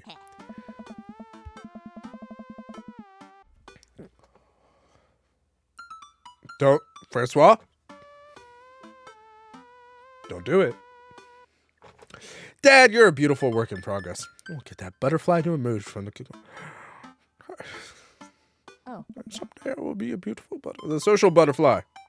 Well, we better start getting ready. We definitely don't want to be late. What? No, we have to be fashionably late. Who shows up to a cookout on time? Fluffy, how dare you? You know what? We're going early, just because you said that. I head out the door and Amanda reluctantly follows. We walk across the street to Joseph's house with a store-bought veggie plate. I am a terrible cook if it doesn't involve a grill. I guess we're not as early as we thought we were. Joseph's backyard is already packed with people, and the smell of hot dogs wafts through the air. Small children run through a sprinkler, and adults chat in small clusters. No, that's true. Never show up to a cookout early. Unless the host specifically asks you to help set up. That's fine.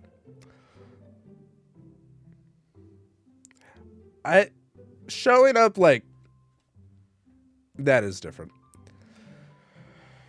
You either show up on time exactly because being late makes me anxious, or you show up late so they have a little extra time to get ready, because I always prefer my guests to be like 10-15 minutes late.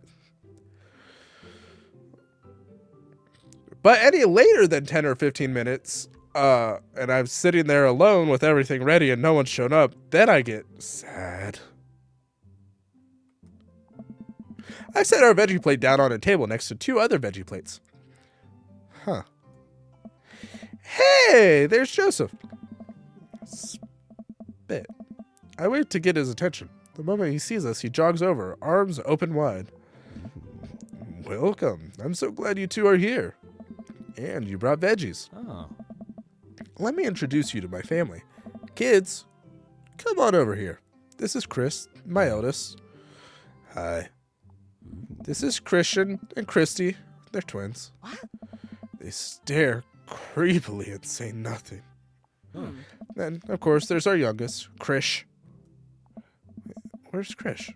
Maybe Mary put him in his crib. Oh, no. It's the woman from the bar the other night.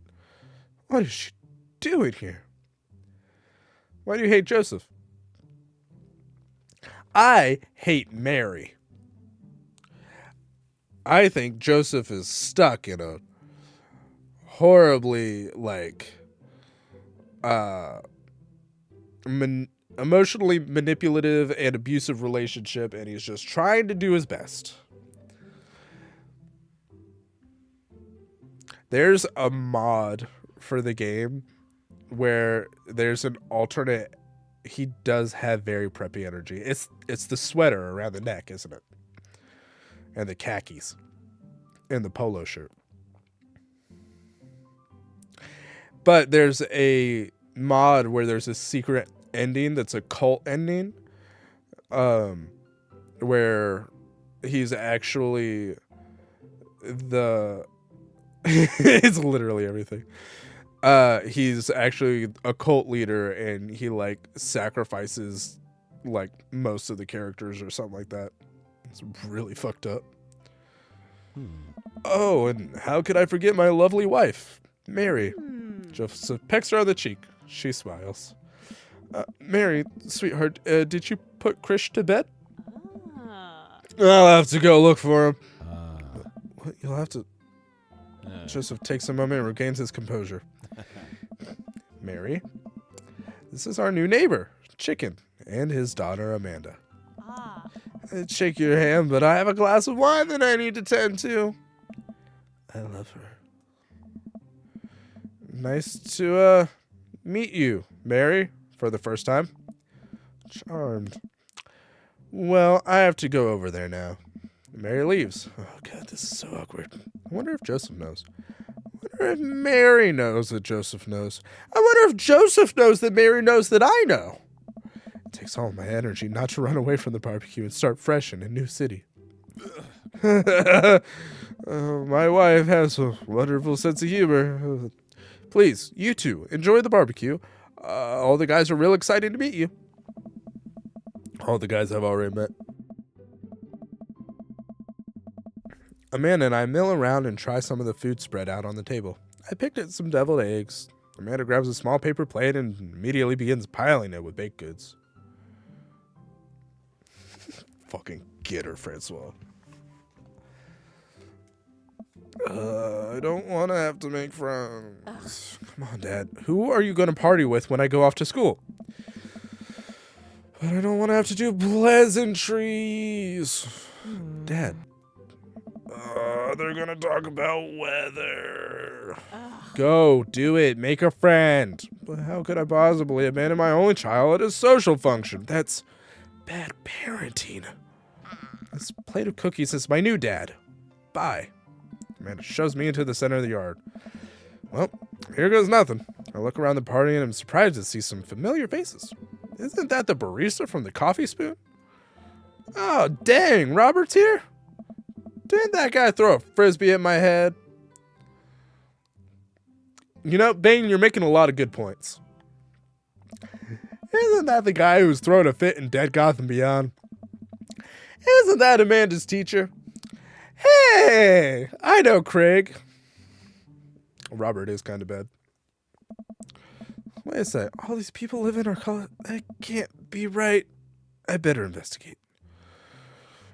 Ooh, Robert and Brian, Matt, Hugo, and Craig, Joseph and Damien. Burger time. I love that game. Matt, Hugo, and Craig. Whoa! Craig and Matt are usually my favorites. Matt and Hugo seem to be embroiled in intense discussion. Craig looks on, smiling politely. I walk over to say hello. Well, I don't think it's fair to try and compare two art movements like that.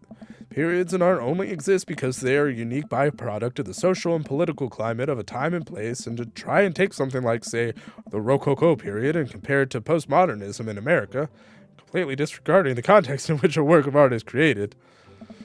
Matt and Hugo seem to be so busy talking that they don't notice me. Craig leans in. Dude, I have no idea what's happening. Dr. Craig. I turn my attention to Craig, who seems a little more attentive to my existence.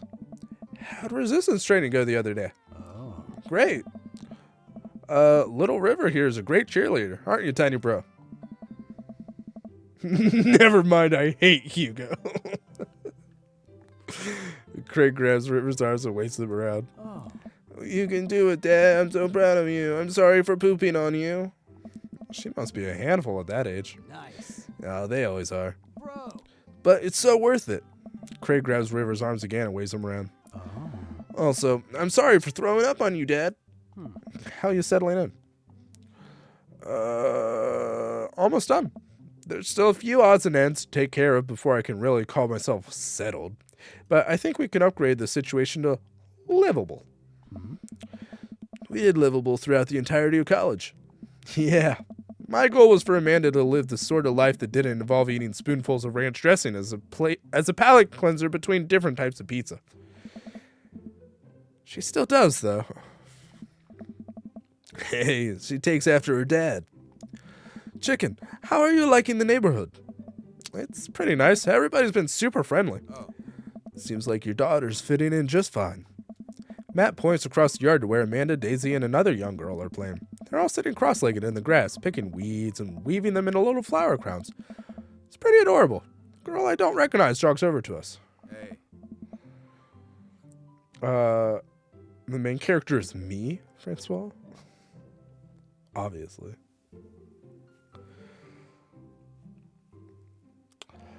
I don't actually know if there's a backstory for the main character. I mean, there's a backstory, but I don't know, like, they just kind of generalize where the characters are from. What is it, sweetheart? It's a flower crown. I thought you'd look cute in it. Oh, well, there's only one way to find out. Matt takes the flower crown and places it on top of his head. Fuck yeah. Am I cool now? Fuck yeah. The girl stares at him, thinking it over. No. But you're slightly less uncool than you were before you put it on. Hey, chicken, this is my daughter. Hello? I'm Carmencita. I know how to read names. Amanda comes over with Daisy in tow. Dad, look, I'm making friends. Are you making friends? You better be making friends. Yeah, actually. Amanda, you remember the cool barista from the coffee shop? And my old college friend. And, your teacher? Whoa. Oh, hi, Mr. Vega. I didn't realize we were neighbors. Yep.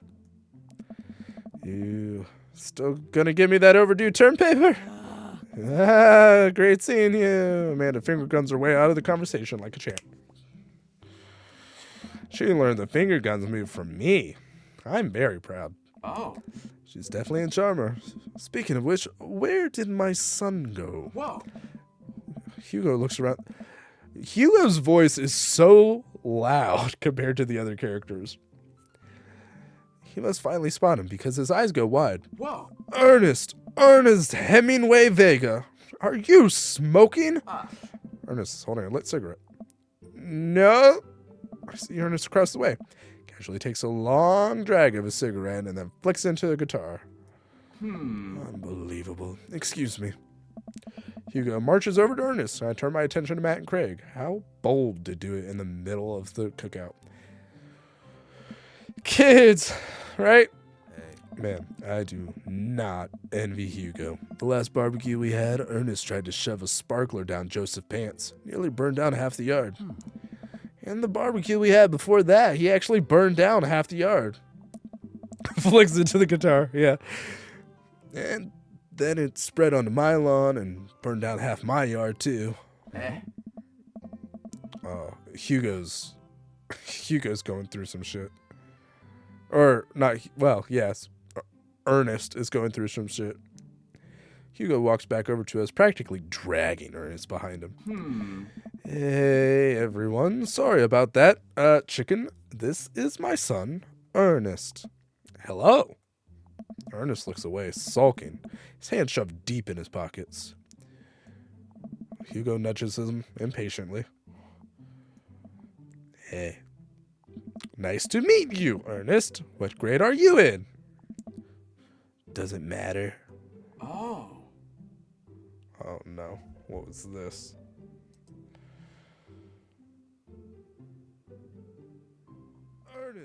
Ernest Hemingway Vega. Are you smoking? Ernest is holding a lit cigarette. No. I see Ernest across the way. Usually takes a long drag of a cigarette and then flicks into the guitar. Okay, I see the problem now. I definitely thought it's a guitar, not gutter.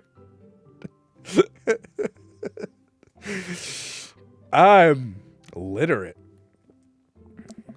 Okay, I'm in 8th grade. God, are you happy now? I'm sure you were just dying to know. Yeah. Good for you. Oh. Can I go now? I'm tired of talking to old dudes who blame my generation for the failing economy. Ouch. Ernest. Oh yeah, because I'm totally embarrassing you. Ernest puts the earbuds in and storms off to stand in the corner. Well, that was certainly something. He seems nice. Hugo puts his head in his hands and sighs. Honestly, though, it's pretty It's pretty impressive if you get it right into the guitar. This kind of has a point, though. Fucking Gen Xers. Francois got a lot of heat tonight.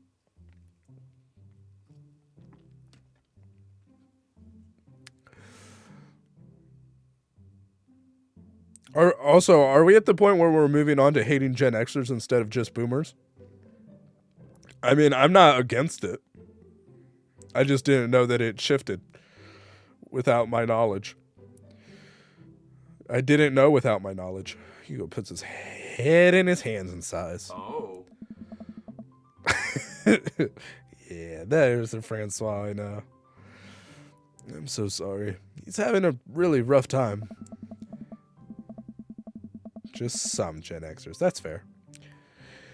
As much as I want to be the cool dad, I have to be the authoritarian dad, and he clearly resents me for it. Oh. I mean, I think as a dad and a teacher, that's about as authoritarian as you can get. Honestly, are any of us cool dads? Is it even possible to be a cool dad? I'm cool, right, guys? Guys? I'm cool. What? I'm cool as cucumber. Fuck. Anyways, see that right there. Can't say that. Oh. My kids think I'm cool, but for how long, Craig? How long do we get to be cool dads? I don't know. I don't know. I think we just have to accept the fact that, as dads, we've become the machine we once raged against, and accept our fate to unironically wear socks with sandals. Your kids may think you're cool now, but the moment they hit puberty, you're doomed.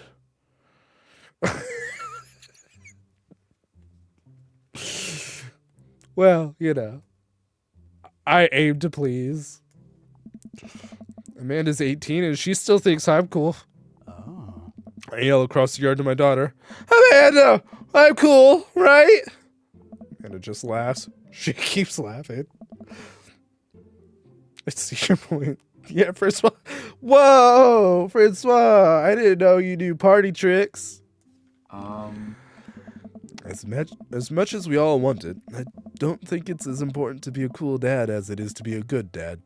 We can't all be best friends with our kids. It just doesn't work. I mean, look at me and Ernest. Oh. Our job as parents is to make sure our kids turn out okay. Yeah, you're right. It'd be nice to have it both ways. Hearing these guys talk about this makes me think of my relationship with Amanda. I'm trying not to burp or whatever's happening to my body. We get along so well, but there might come a time when it won't be like that. It's college when that happens. Oh. And don't let us eat up your time, chicken. Go meet some of the other people around the neighborhood. I guess I'll talk to Robert and Brian. Walk over to Robert and Brian, who are chatting over drinks. Determined not to be weird about what happened that night, I hope Robert feels the same. Hey, guys. Chicken, how the heck are you? Settling into the neighborhood all right? Oh, you betcha. Got the living room in order at least. That's great to hear. I've been doing some living room work as well. Finally got the 50-inch in there. The game looks great in high 50-inch. Sorry. Meanwhile, I'm playing on, like, I don't even know how small my monitor is. There's a 55-inch right next to me, but... Oh boy. Chicken, have you met Robert yet? Yes. I believe we met. Briefly.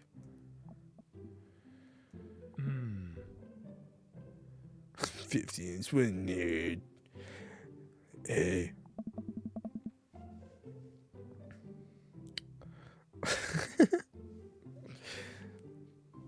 That's true.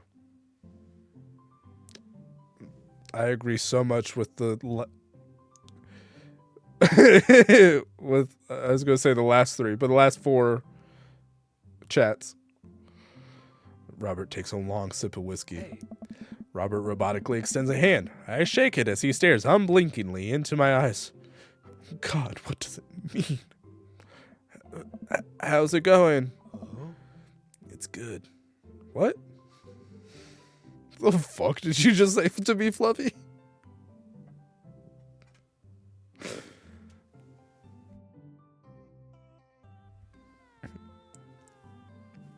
I don't know what you're talking about.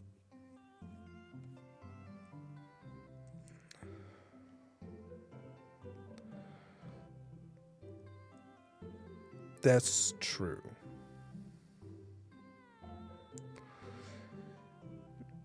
It's good.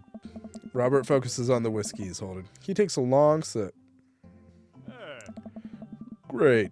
Look at my friends becoming friends. Us dads gotta stick together, you know. Us dad. It's not a sunset. Robert has a kid? Oh, I didn't know you had kids.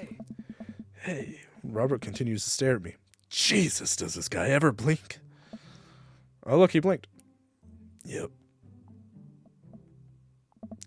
Cool. That's cool. We stand in incredibly uncomfortable silence for several moments until... We gotta get off this haunted truck! Robert's definitely killed a man. You don't get a cool leather jacket like that unless you've committed crimes. Oh no! The ghost locked the doors! Daisy and Amanda run up to us. Thank God. You just don't get him. I could fix him. Yes. Quick, hit the emergency escape button. But trucks don't have emergency escape buttons, you fool. Then hit the brake, I guess, and then we'll get out of the truck. The imaginary truck.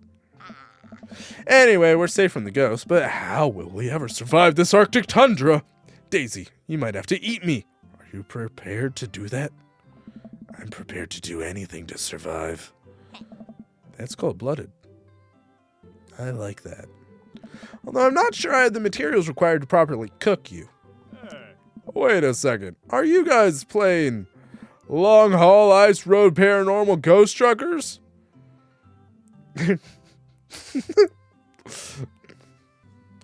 Is that not how you play, Crystal? That's how I played all my games as a kid. Yeah. Fucking get 'em. Man, and I love that show. It's the best. Especially that episode where Callum hides Flint's keys and Flint retaliates by breaking an ancient cursed urn and sending the spirit after him. Yeah, it's such quality reality television. All right, Daisy, I found us a couple of bugs. They're going to make a great meal. Lots of protein. Going to keep us from starving out here in this harsh, icy wasteland. But there's a whole table of food right over... Daisy, it's a game. We're playing pretend. It's what kids do. Live a little. Amanda gives Daisy a handful of gummy worms from the snack table. They ate them with mock disgust. Snack table full of gummy worms? I want to go to this barbecue. Let's go find kindling for a fire. Right. Yeah. But not an actual... Where did Robert go?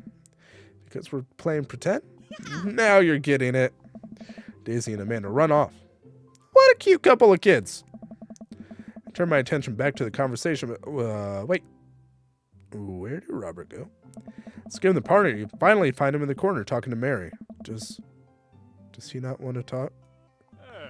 Man, I've never seen her get along with anyone so quickly. I snap out my Robert-induced haste. I guess Amanda just sort of has a way with kids. That's kind of amazing. Daisy doesn't really get along with kids her age. It's nice that he's not trying to one-up me this time. Maybe we can have a regular friendship after all. I can get Robert to open up to me. I can fix him. Really? She's just kind of keeps to herself. Her teachers say she spends every recess in the library. I think the other kids are intimidated by her intelligence. There it is. I wouldn't worry about it too much. Amanda was shy at Daisy's age, too. She used to have a habit of crawling under tables and crying every time we took her to a restaurant. She bit people, too. Oh, kids, right? Gotta love them. You're required to by law. I've checked. Well, since they're getting along so well, maybe we should try to put together a little play date for them. Yeah, that'd be nice. Well, I don't want to take up too much of your time. Go meet some of the other fellas. I guess I'll talk to Joseph and Damien. Spot Joseph chatting with the guy from Dead Gotham Beyond by the grill. I wonder what they're talking about. I'll walk over them. Please read this book. So, I'm curious. Can you walk me through why you had your house painted black? Look at those glowing purple eyes. Where do I even start? A house stays warmer in the winter, it provides an artistic contrast to the rest of the neighborhood, and it complements the crimson interior perfectly. It's definitely an interesting choice. Oh. Thank you. I'm very proud of my abode. Chicken! I was just having a conversation with Damien here about his aesthetic design decisions. Fluffy, you fucking get out there and you get yourself a purple house, girl. I believe in you. Damien regards me up and down with a warm but critical eye. How do you do? I don't believe I've had the pleasure. I think I saw you in Dead Gotham Beyond the other day. Damien's face turns bright red. I must apologize for my behavior on that day. You see, I take the goth lifestyle very seriously, and to be caught in a ruse by such a corporation as Dead Gotham Beyond was profoundly frustrating indeed. I hope you know that while my anger may have been justified, it was no such way for a gentleman to act. It's okay, man. Do tell me about yourself. You new to the area? Yes, my daughter and I just moved in the other day. She was the one I took to Dead Gotham Beyond. Petition open to Dead Gotham Beyond now that B&B is gone. Whoa, wait, is Bed Bath & Beyond gone? Is that a thing that happened? I mean, hell yeah, I'll go with it.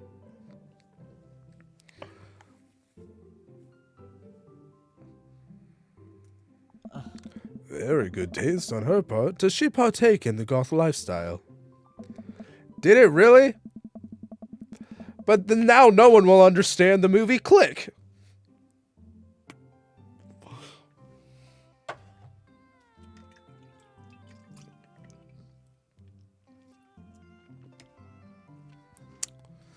Shame. Think for a second. I look over to Amanda, who's hanging out with some of the older kids in the neighborhood. Aye. Hey, Amanda! Would you consider yourself goth? Amanda yells back, I wouldn't necessarily try to fall under any one specific label, but I guess if I had to choose, I would more describe myself as twee hipster with some normcore leanings. Bats are cool, though. Not Click, the poor future. Click is what put it out of business, let's be honest.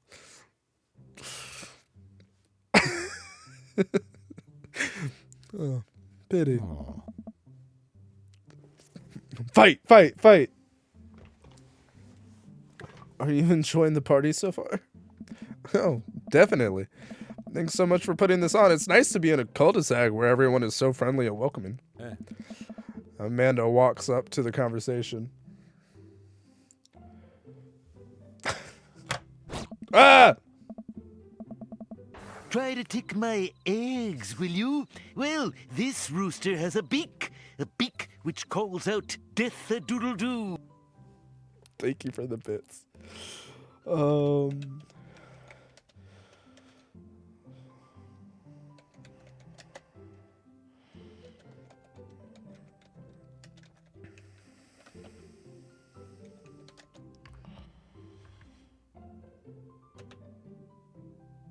There.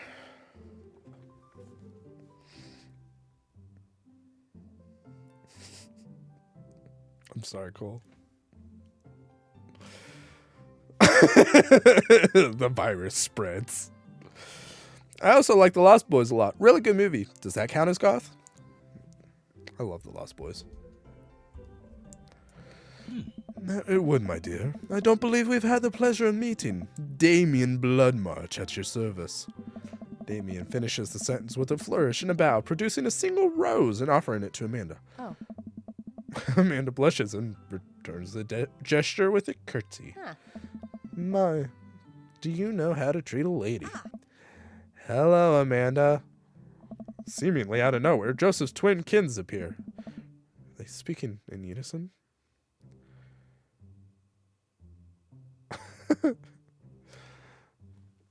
Blood March. But Blood Mart probably works too. I loved Lost Boys. Petition to open a Blood Mart. I think that's called a Red Cross. See me, yeah.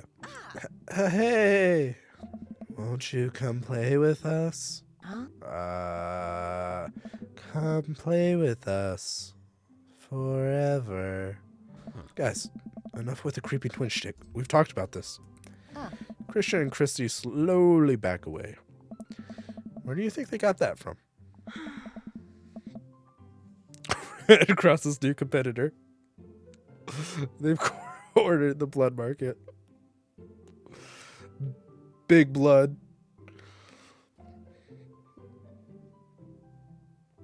There's a joke in there about gangs. I'll let you guys fill in the blanks. Mary pops into the conversation, wine in hand. I don't know. Mary takes a long sip of the wine. Oh my god. I think I might have taped over a VeggieTales VHS with The Shining. Who knows? Jesus Christ, Cole.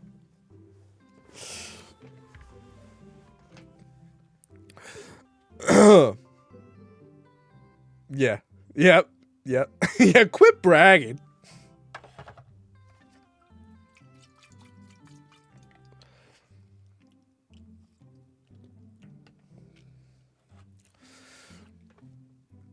Oh. Where's Krish? Wasn't he with you? Had him a moment ago. He's probably stuffing dirt in his mouth. He'll be all right. Toddlers are pretty resilient. Mary tips her glass to me. It ain't my first time in the rodeo. It's my fourth. I've squeezed 4 Sweetheart, would you do me a favor and please find Krish? That would be great. Oh my Sure he's fine. Mary. Okay, jeez. Mary finishes her wine and wanders off. Dad, can we go now? Ah, Lucian, have I introduced you to Chicken yet? Hey, it's that punk from Amanda's school. I remember you. Whatever. That's no way for a young man to speak to his elders. Be polite. Lucian bows. Whatever, sir. Lucian bows again. Mr. Christensen, may I have... Mary and Joseph Christensen. May I have a veggie burger, sir? Coming right up, bud. Are you a vegetarian? Yup. Make that 2 veggie burgers. Did you know that some people in the Victorian area were vegetarians? They described carnivorous type people as bloodlappers. Dad, that's really interesting, Damien. Joseph turns to the grill. Just a hint of a tattoo peeks out from underneath his sleeve. I can't believe I didn't notice it before. It looks like the bottom of an anchor. Whoa, is that a tattoo? Yep, I wasn't always a youth pastor, you know. That's so cool. Want to see mine? What? Lucian pulls back some rubber bracelets, revealing a lopsided 666 in black ink. My buddy gave me a stick and poke tattoo last week. I think it's healing up pretty good. Lucian!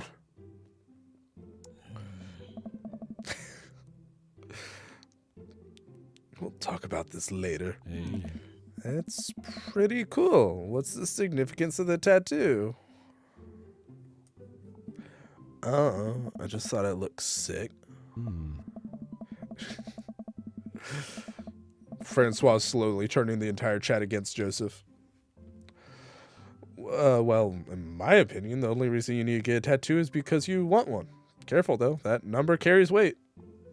Man, Joseph is a way cooler youth pastor than I thought.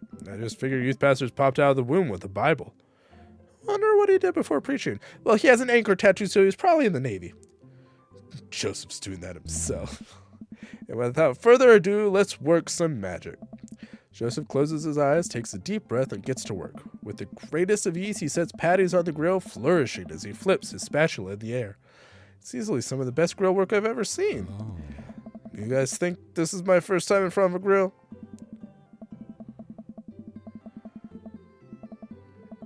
He just means it's heavy. It's gonna make his hand all tired.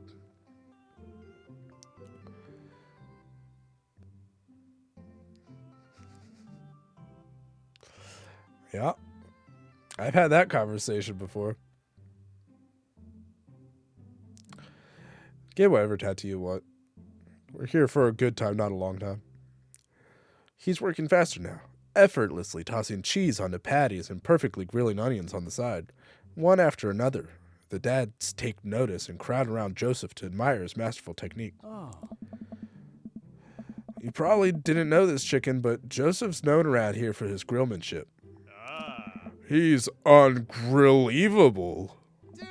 I've tried to get on his level, but I just can't catch up. Hey. Let us keep studying. He has a rare quality about him.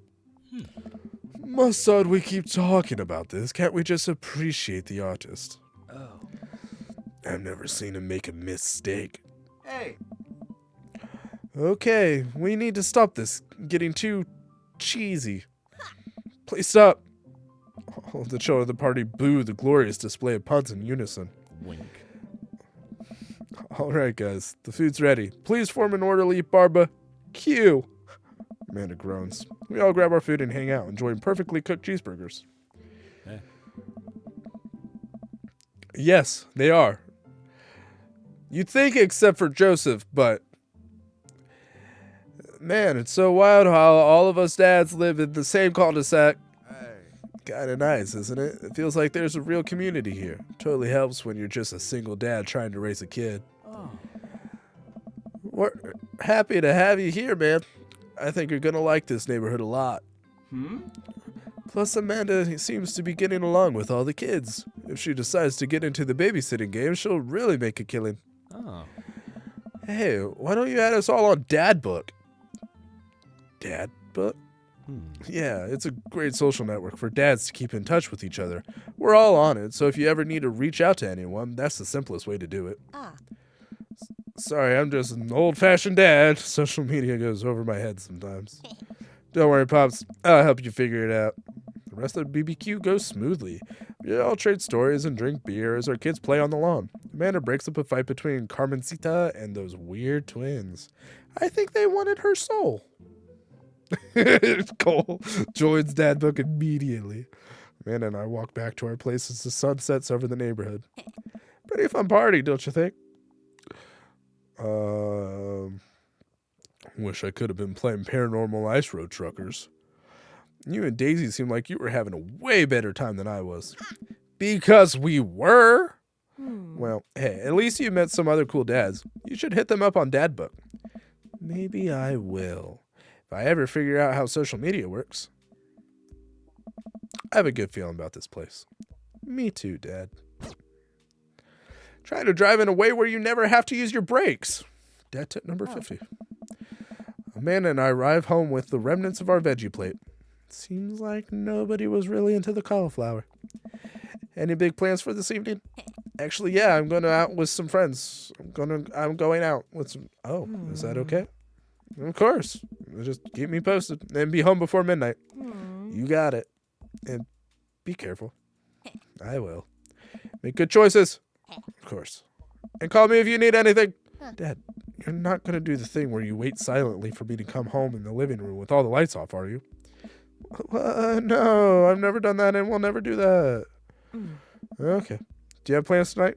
My plans were kind of eat ice cream and watch TV with Amanda, but I'll find something to do. I'm gonna throw a party. A real rager. All the other dads in the neighborhood are invited. I'll see if I can get you a spot on the list, but honestly, it's looking tight and you may just have to wait in line. I know the guy at the door. I'll get it, no problem. I'm just relaxing tonight. Have fun, okay? Great. See you later. I watch Amanda drive off into the night. I really do hope she has fun. Plop down in front of the TV and turn on some Wine and Dine Mastermind with celebrity chef Gavin Chapman. Looks like Gavin's making a roasted rack of lamb with rosemary mashed potatoes. I'd love to be able to cook like that. But I think if I was actually good at cooking, I'd use my powers for evil. Like just making baked Alaskas all day instead of any food of real nutritional substance. Man, Gavin Chapman just caught that thing on fire, but he meant to do it. What a professional.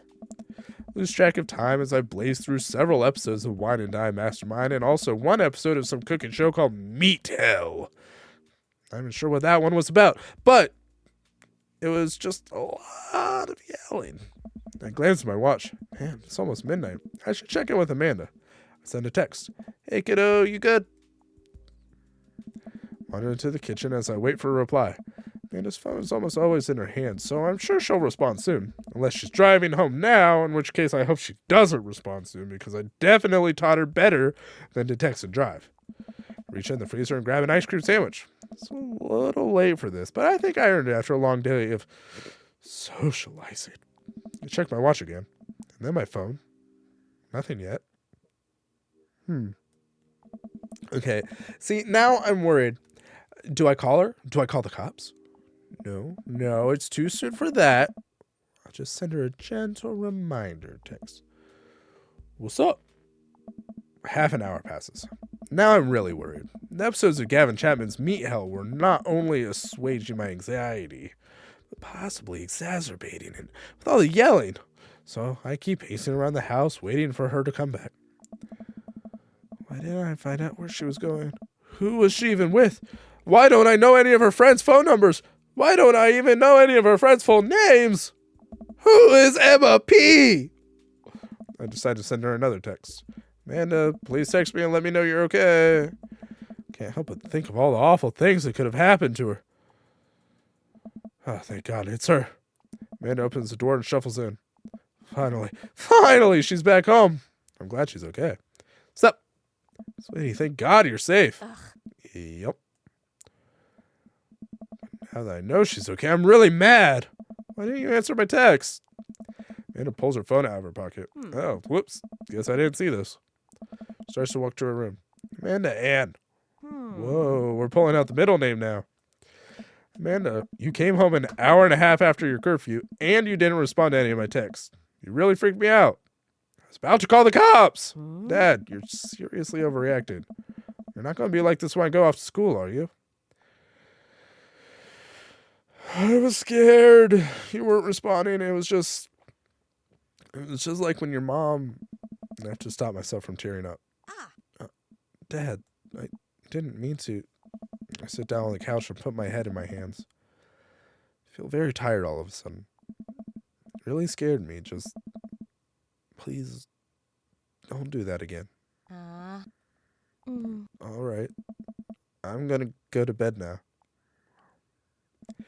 Amanda closes the door to her room and I head to mine. Jeez.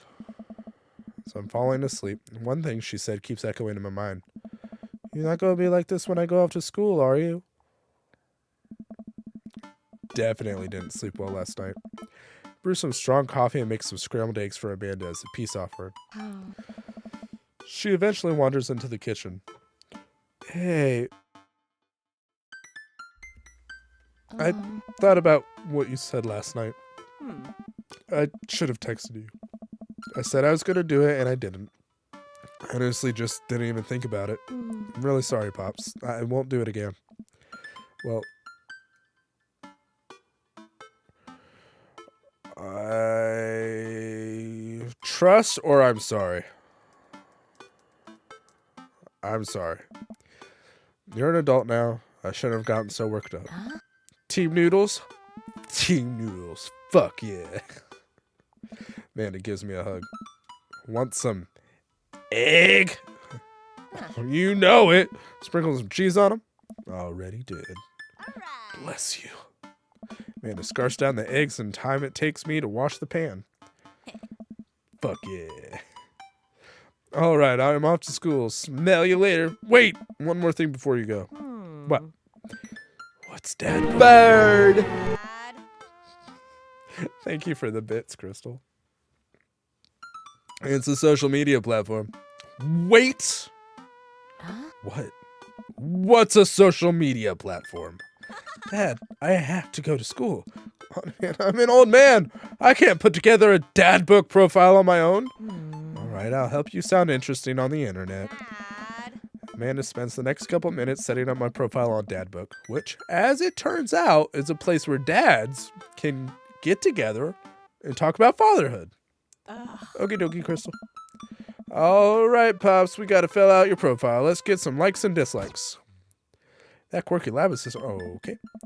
On a Friday night, you are most likely to Netflix and grill, baby. Torment my children with dad puns. If you had one thing to take with you onto a desert island, what would it be? A boat, obviously. I don't need anything. My survival skills have trained me. A boat, obviously. What are your turn-ons? Strong dad arms. Tennis shoes with long white socks. A well-manicured lawn. Street smarts. Top-tier grillmanship. Comfortable, strong dad arms. What did you want to be when you grew up? Technical writer for manuals and instructions. Salty boat captain. Pro skater who's also an astronaut. Good father. The president of space. Pro skater who's also an astronaut. That's true. Yeah. What's your favorite movie? I feel a little called out, Cole.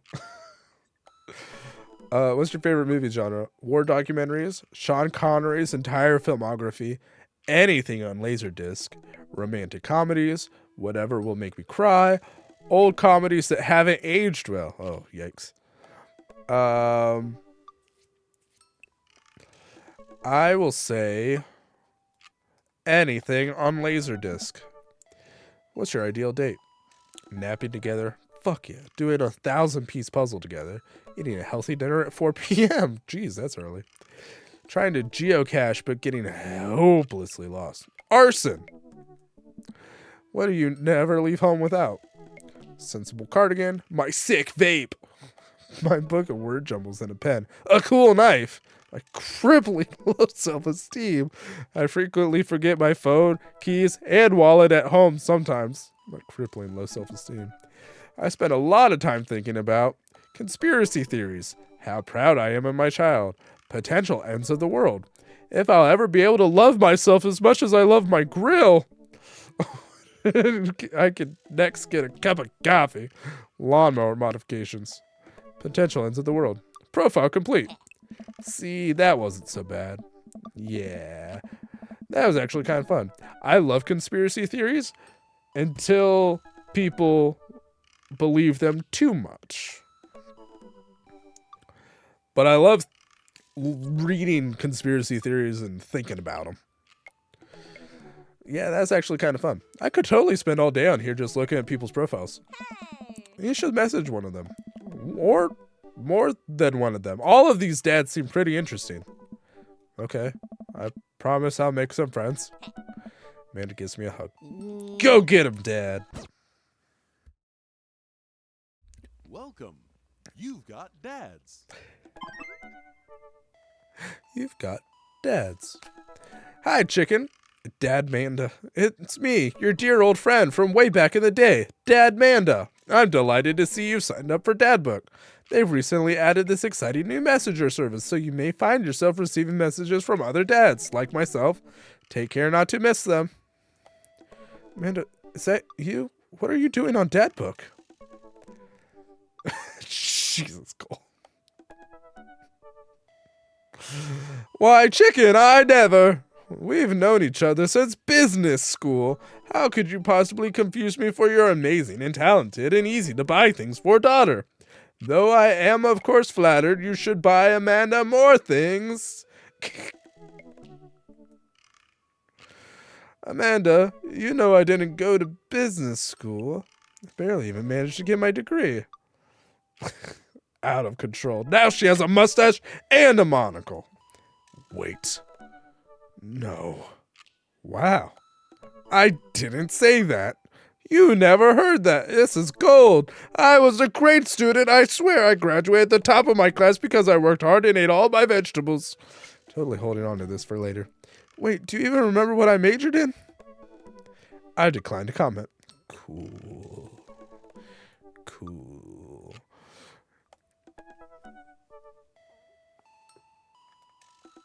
That one? So, are we all in... we want to message Robert, right? That's kind of the vibe I'm getting from chat. Robert or Joseph?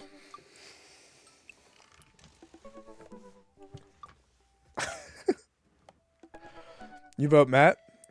I'm down for Matt. Matt Sella.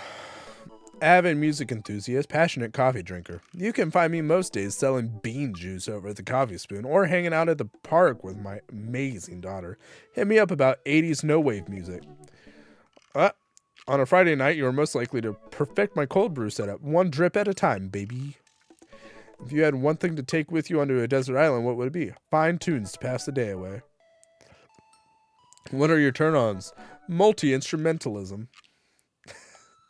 What did you want to be when you grew up? A barista, weirdly enough. What's your favorite movie genre? Shit with subtitles. What's your ideal date? We go to the animal shelter and seriously consider adopting a cat. What do you never leave home without? My headphones, both in-ear and over-ear, just in case. I spent a lot of time thinking about where did writing commas into song titles come from, and where did it go? Did we all just agree that it's a bad idea? You pick Brian. Hey, I'm Brian. I spend most of my days hanging out with my awesome daughter and thinking up new ways to grill things. If you like fishing, then we'll get along. On a Friday night, you're most likely to see just how slowly I can cook a piece of brisket. If you had one thing to take with you onto a desert island, what would it be? My fishing pole. That makes sense. What are your turn-ons? A keen understanding of steak cuts. What did you want to be when you grew up? Fireman. What's your favorite movie genre? Romantic comedies. What's your ideal date? Deck building. What do you never leave home without? My portable fishing pole. What? I spent a lot of time thinking about how my daughter is smarter than I am. Sorry, I can't delete it. It just happened.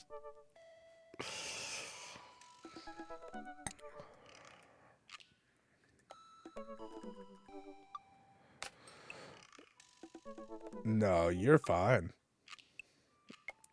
Robert Small. When the internet gains sentience and decides to destroy us all, you know it'll use this information against us, right? On a Friday night, you're most likely to make a deal in an alleyway, have it go badly. Who's the cop? Was it Giacomo? I trusted Giacomo. If you had one thing to take with you onto a desert island, what would it be? Gun. What are your turn-ons? Don't talk to me. What did you want to be when you grew up? Grifter. What's your favorite movie genre? Italian neorealism. What's your ideal date? Grave robbing. What do you never leave home without? At least 4 knives. I spent a lot of time thinking about, you ever really looked into a rabid animal's eyes? I think this guy's gold. I just kind of want to read everyone else's profiles. Let's go with it. What's everyone's favorite dad up to? Voted Maple Bay's #1 youth minister for 5 years running, living in my hometown with my beautiful wife and our 4 amazing kids. If I'm not in church, you can catch me out on the open water, setting sail on the seas of adventure. I love playing guitar and crushing my kids at Candyland. On a Friday night, you're most likely to lead the community in a fun mixer. If you had one thing to take with you onto a desert island, what would it be? My 6-string. What are your turn-ons? My loving wife. What did you want to be when you grew up? Ship captain. What's your favorite movie genre? Feel-good movies. What's your ideal date? Lovely night on town with my wife. What do you never leave home without? The Good Book. I spend a lot of time thinking about how I can be a better man, husband, and father. Boring. Aw, Cole. Middle school, Hugo Vega, middle school teacher, high school teacher, writer of scholarly articles on 18th century literature for various esteemed publications. If you're on here to tell me that my son put a cherry bomb in your trash, I know, and I'm sorry. On a Friday night, you're most likely to brew some strong tea and paint my miniatures. If you had one thing to take with you onto a desert island, what would it be? A Remembrance of Things Past by Marcel Proust. What are your turn-ons? Muscles. What did you want to be when you grew up? Movie star. What's your favorite movie genre? Documentaries on art history. What's your ideal date? Each of us read a different book on opposite sides of the couch in comfortable silence. Fuck yes. What do you never leave home without? My glasses. Actually, I forget them at home a lot. Spent a lot of time thinking about. I worry that people who are against e-readers are more in love with the idea of books than actually reading them. Same. Damien Bloodmarch. How do you do? I finally decided to join this information superhighway. I'm not entirely sure how this works, but I will try my best to understand. I love long strolls through graveyards and spending time with my son. Eagle! Eagle! How are you, Eagle? Agreed. It is late for you. Eagle, spoilers every time.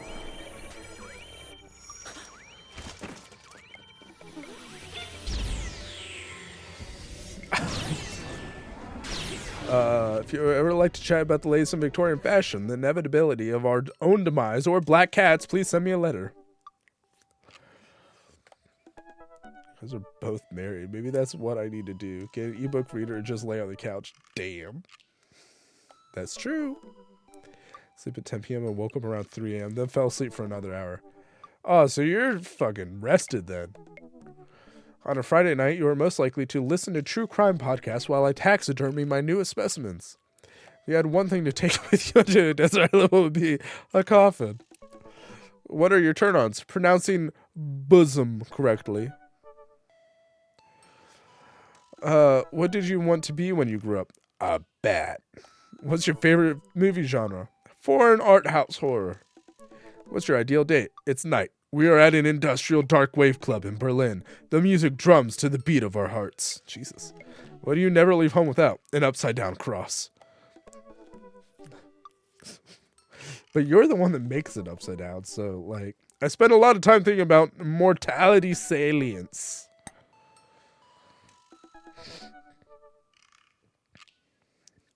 Eagle, weren't you saying earlier that you prefer Android? We haven't read Craig's yet. Craig Khan. I think the new thing looks really cool, but I've seen enough movies to be like, this is the beginning of the end. Dad of 3, business entrepreneur and fitness enthusiast, juggling work, family, and fitness is a tough gig, but someone's got to do it. On a Friday night, you're most likely to get one last good cardio session in. If you had one thing to take with you onto a desert island, what would it be? A box of energy bars. What are your turn-ons? A sub 6-minute mile? Well, not me then. What did you want to be when you grew up?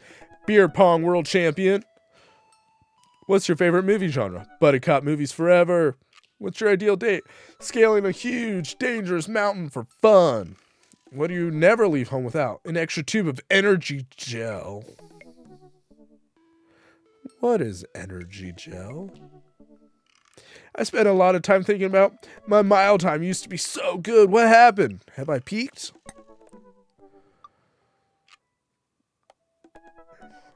Don't let the apple nerd sway you.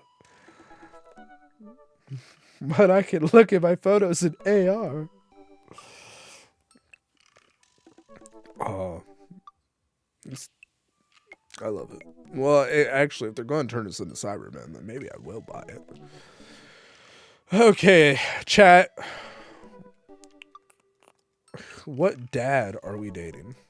Who should we message first? Look at all these cuties. They all kind of suck in their own special way.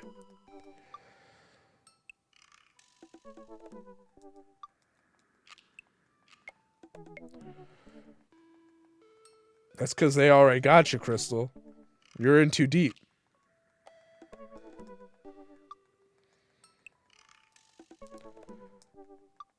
Damien, though?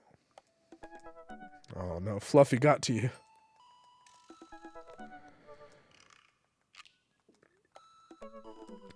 I would if I had a Apple Arcade. Okay, we got one for Damien and one for Craig.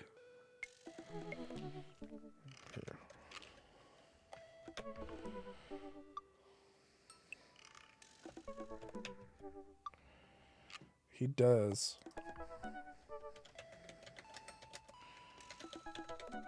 Here.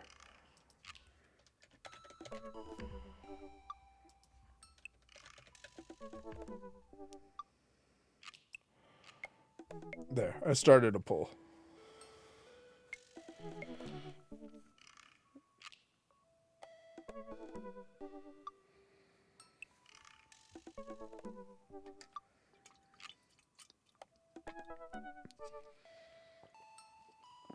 You're making a lot of good points, Cole.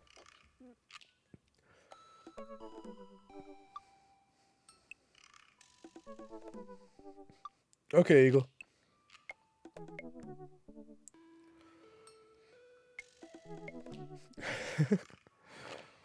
I don't know. You click on it. It depends on if you're on mobile or desktop. But I'm pretty sure you just click on it and then pick whichever one and then vote.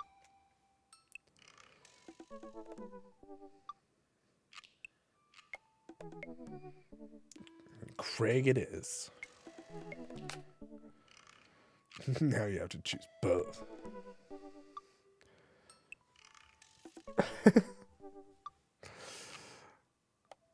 Rip Damien. Exercise regularly and you'll stay healthy. You're not my real dad. Everyone needs to know how to use power tools. I'm learning how to use it. Never give up. Never remember. What? Drink plenty of water. Justice for Robert. Wonder what Craig's up to today.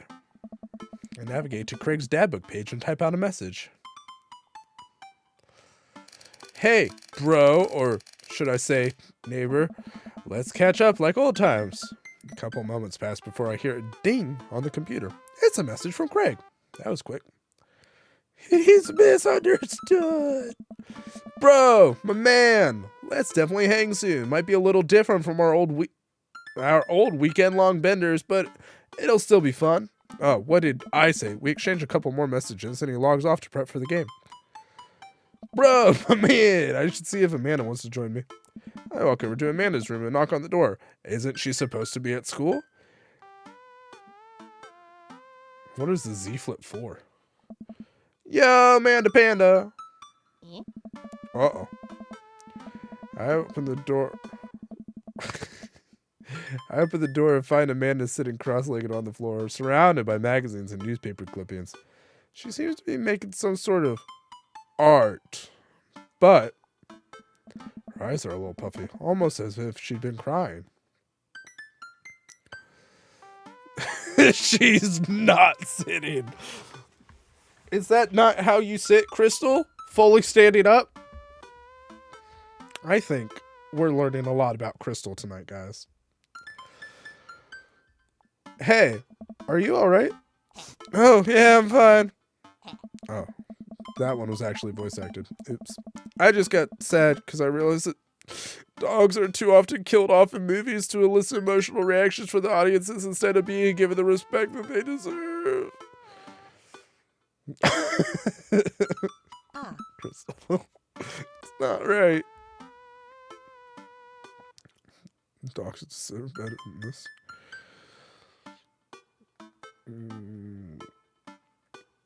Every time a dog gets introduced in a movie, I get nervous because 9 times out of 10 that dog is going to die by the end. She sleeps standing up too. I used to use a gym bouncy ball as a desk chair. Yeah, quit bragging. Quick, everyone, type your height into chat.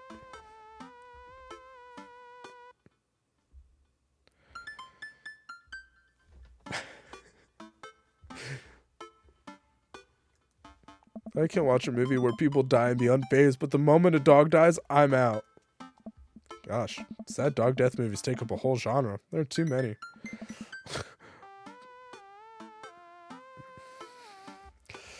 Wow. British people are tall.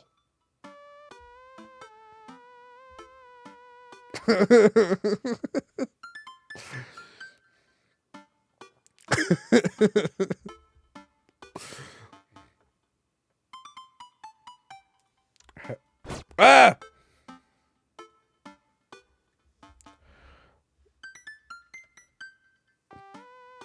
But what?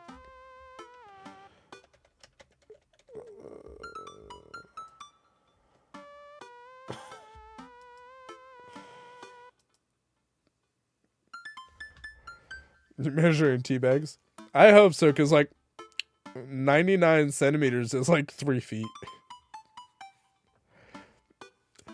2 eagle devs equals 1 crystal geology. Video of the person pretending they're dead on a kid's right. No? What? I'm 5'7".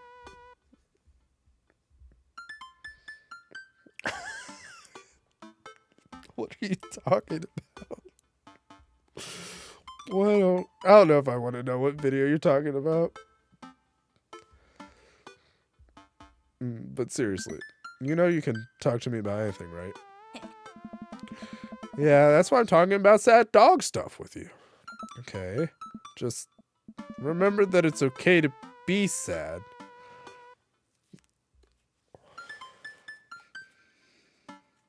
Bueno. Put it in the Discord.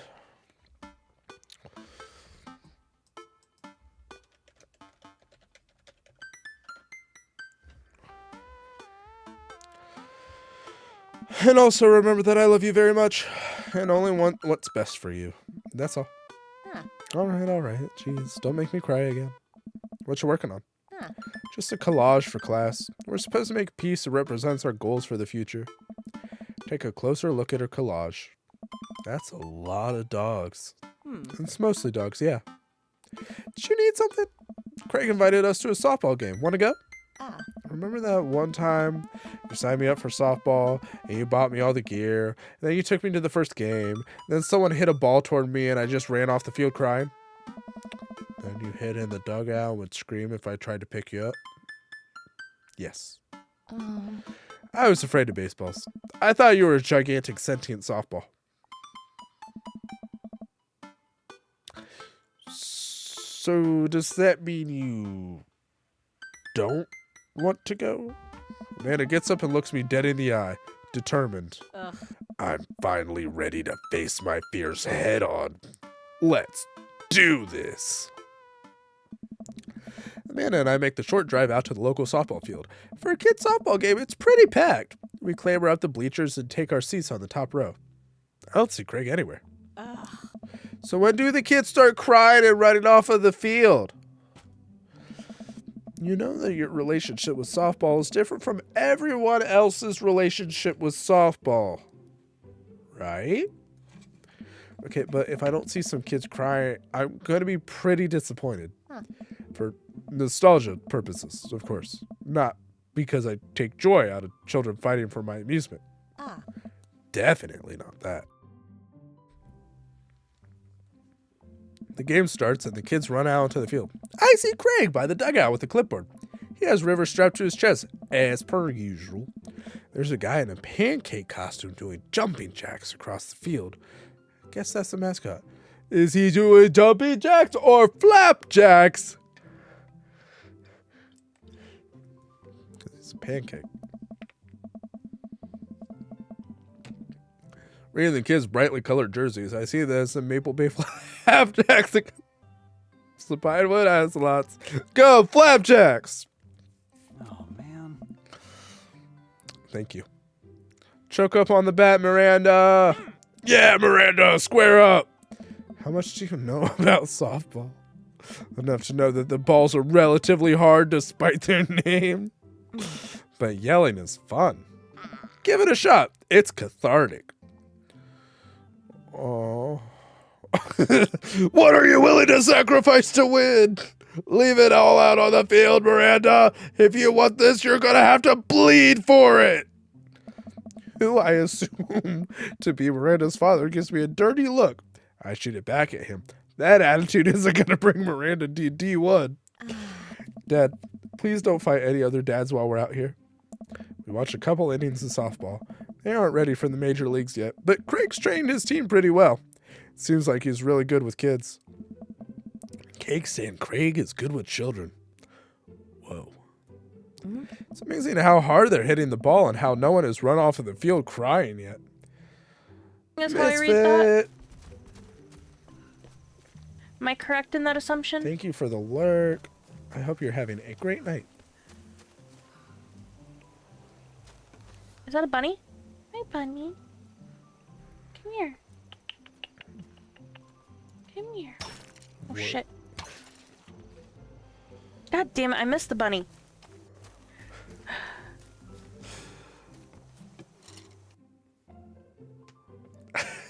No, it's fine.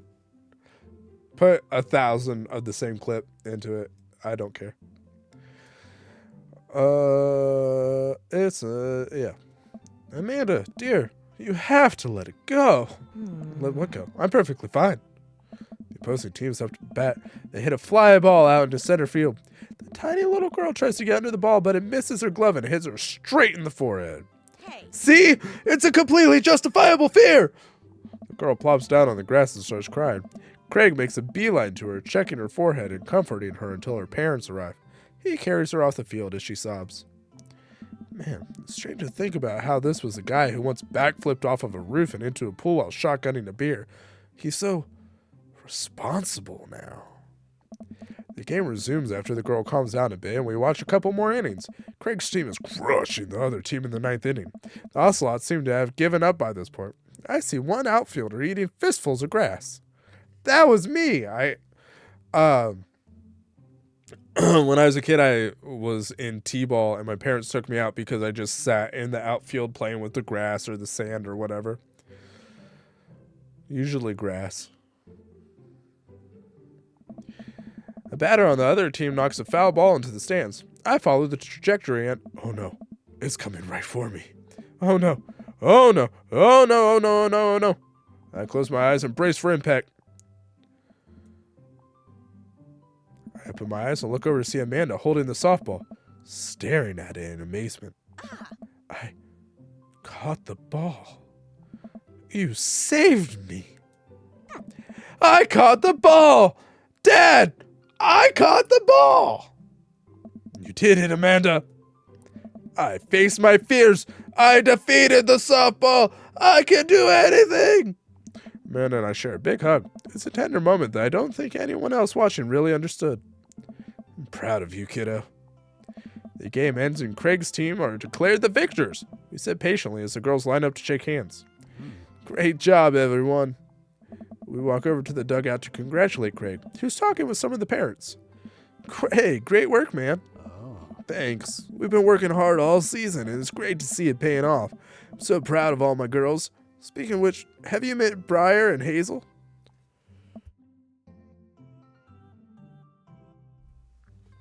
Hello.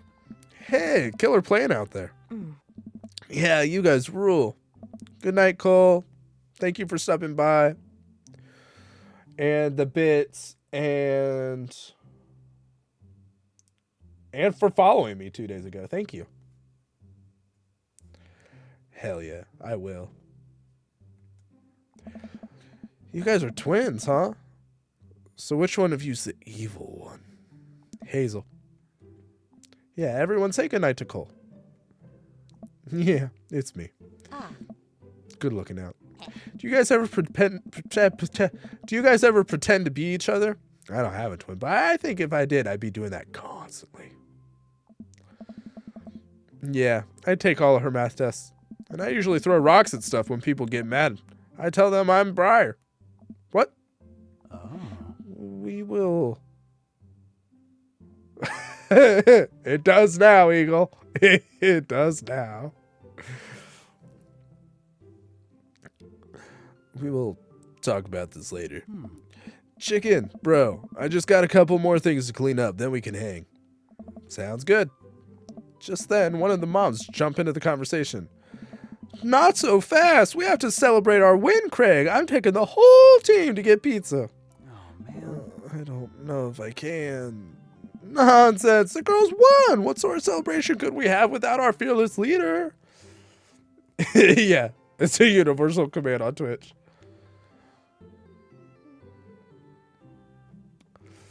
Which part? The twins? Too many twins in this game. Oh, she lays her hand on his shoulder and gives him goo-goo eyes. Man, this mom is lame. It's a lot of baggage, but he's also our college bro. So, and also our character has a decent amount of baggage too. Pretty much all the characters have a lot of baggage. No, there's only one evil one, Cole. There's only one evil one, so it's okay. Amanda and I share a look. All right, all right. Cool. Is it cool if my bro comes along? The mom looks slightly put out, but covers it up with a smile. Of course. Where are we going? Thirsty's Pizza? What? What? It's a real place. An endless stream of girls clad in softball gear pile out of a minivan and into a local pizza buffet, which is actually called Thirsty's Pizza. Amanda and I trail behind them with Craig. Charity! It's for a good cause.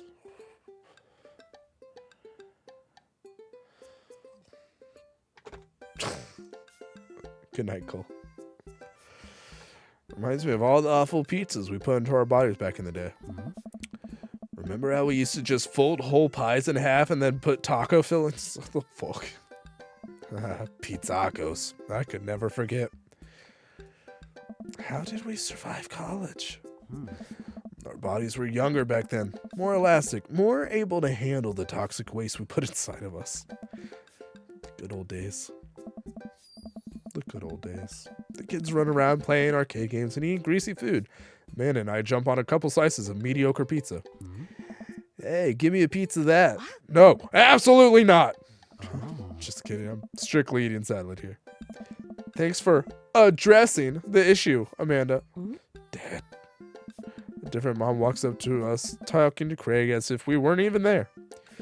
Craig, thank you so much for looking after our kids. My daughter tells me every day about how great you are. Oh, I'm happy to look after them. Definitely helps that I have kids of my own. It's been so hard since Daniel left. I'm glad to know that my children have a strong male role model in their lives. And I look at each other again. Craig gets it from all angles, huh? Craig smiles sheepishly. Thank you so much, dude. Craig holds his fist up for a fist bump from the mom in what I think is a maneuver to lighten the conversation. He looks super uncomfortable. I should throw him about here. Tag team with Amanda. I give Amanda another knowing look, and she hits me back with a nod. She understands. Oh no! Eagle Dev's gonna get taken out. No problem, Crystal. Thank you for stopping by. Thank you for the raid and all the bits. I'm not too far behind you guys. I'm just honestly looking for a good place to start. Probably will be after this date. I give Amanda, Amanda puts a hand on her stomach and looks at me with puppy dog eyes. Dad, I don't feel so good. I think I ate too much pizza. Oh no, sweetie, you are not gonna projectile vomit everywhere, are you? Yeah, I think I'm gonna projectile vomit everywhere right now. The words projectile vomit and right now usually seem to get everyone to clear out, but Martha's not budging. Back it up, Martha. You're in the splash zone. I drank a lot of orange juice this morning. It's feeling pretty acidic. You'll be fine. Amanda shoots me a worried look. This con is going sideways. I should have known that a mom of all people would know the fake puke scam. Ah. Well, I guess I went away and I'm fine now and nothing's wrong. She turns her back on me to talk to Craig. So I'm taking Hazel and Briar tonight for the sleepover. Yep, they're pretty excited about it. You'll keep them out of trouble, right? Oh, of course, but I could always use help watching after everyone tonight if you're not doing anything. Wow, this lady's really going for the gold. It'll actually be nice to have a night to myself and River, but thanks for the invite. Dude, Martha, dude, you might want to grab your child. She's stuffing a pizza into a coin slot. Martha angrily turns her attention toward her daughter. Tiffany! Not another arcade machine! I swear if we have to buy it! Martha storms off towards her kid. She seems nice.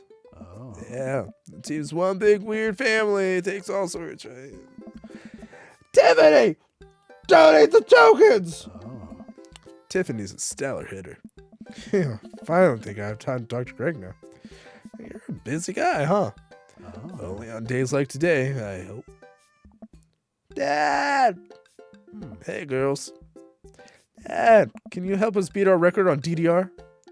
We told Ariana's dad that you could destroy him on the dance mat.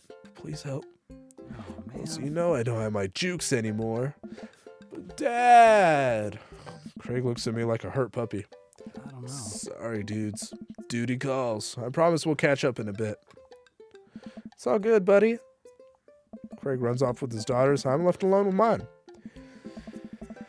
Man, I was really hoping to hang out with Craig more today, but it seems like he's getting dragged in every direction. Definitely wasn't like this in college.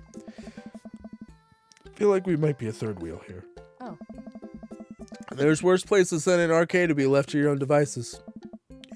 You're right. You want to drop some coin on pinball? You know it. Man, I pull up to a machine that's feeling pretty hot and get to work. A little rusty, but the pinball wizard within me will never die. I pull out a decent score and then challenge Amanda to top mine. Immediately she gets multi-ball. Looks like she takes after her father. You're pretty good. Aw. Don't patronize me. Hey, just trying to pick up. Amanda shushes me. She's in her zen zone. She fights valiantly, racking up points by the millions. She's this close to beating my score. I feel honored just being able to watch. You're friends with Craig, right? Janet from earlier walks up and leans on the pinball machine. Yeah, we went to college together. Please don't lean on my thing. Huh, that's so interesting. So, do you know if he's, like, available? I honestly don't know if I could say. Seriously, you're gonna make it tilt. Because it seems like so much work to watch after his kids. Don't you think it would be great if he... Lady, I swear to God. All of a sudden, a buzzer sounds and the game is over. Janet made the pinball machine tilt. You stone harpy. What? I said I have to go over there now and put pizza in my mouth so I don't say anything that'll hurt your feelings.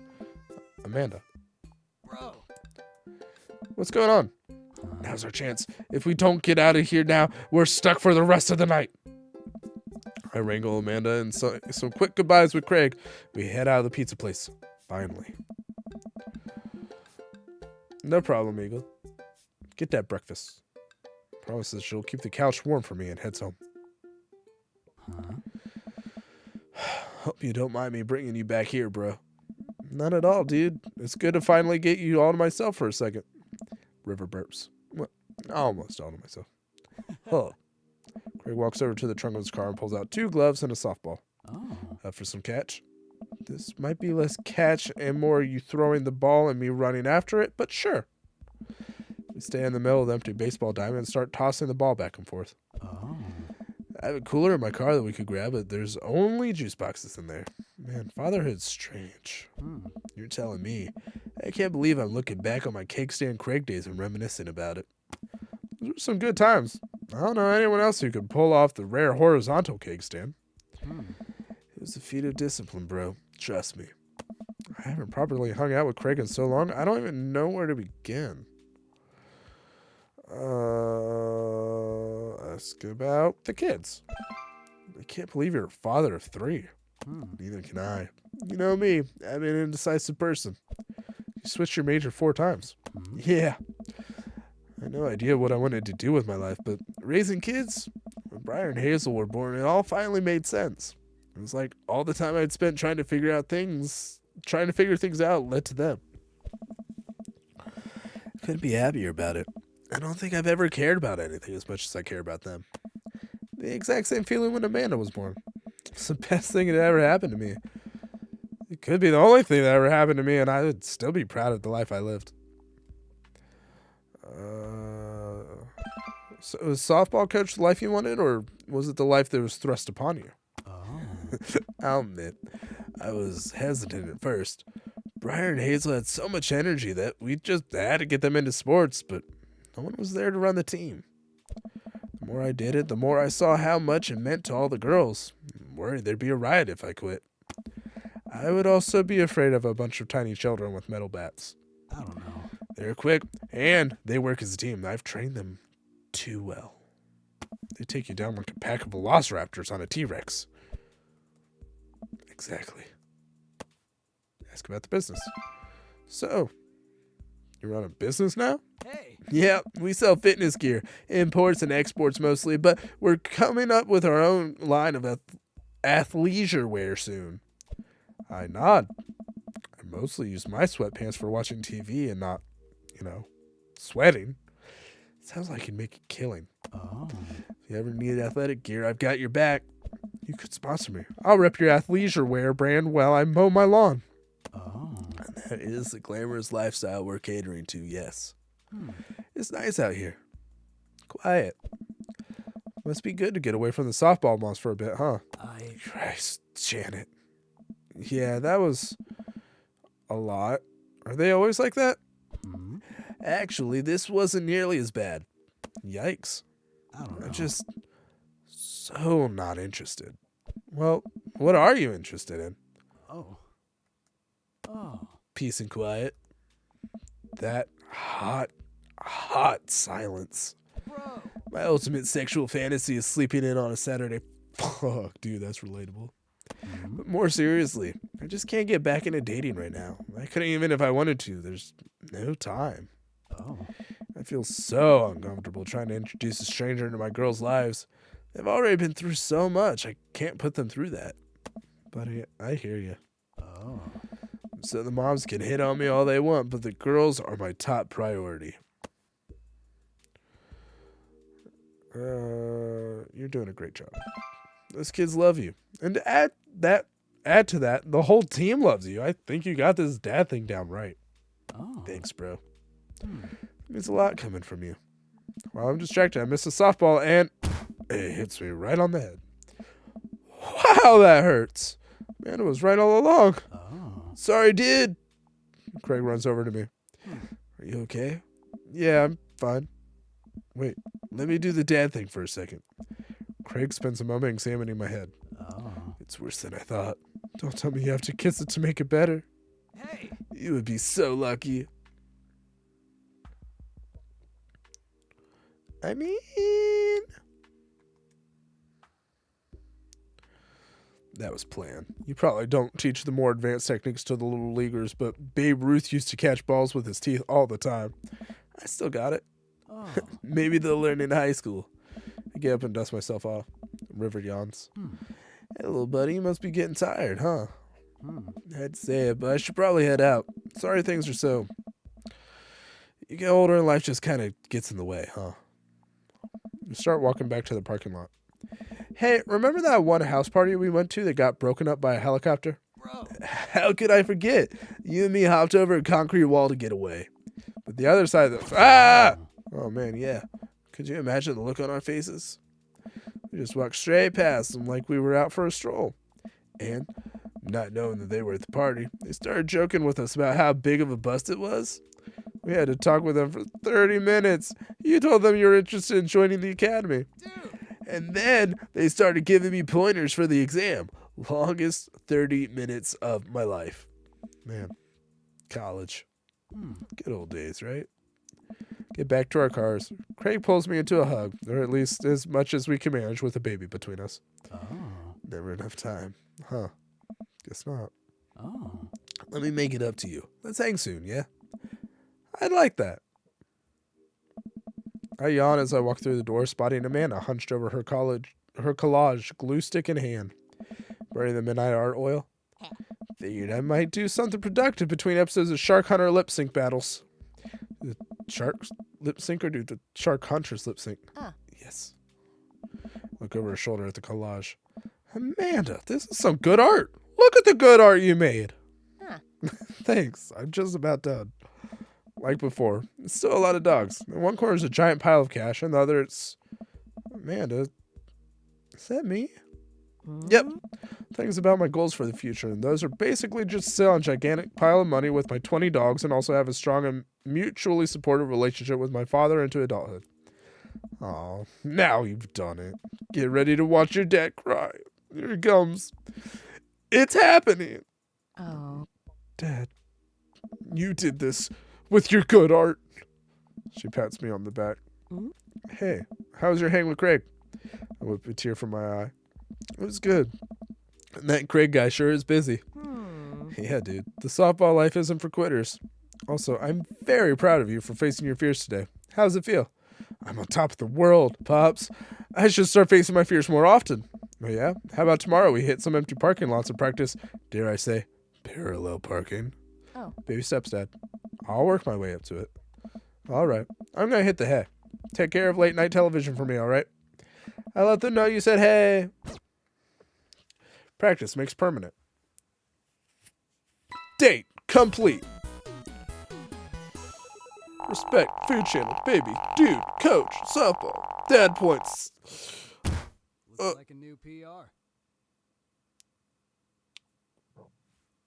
And dad points 658,564.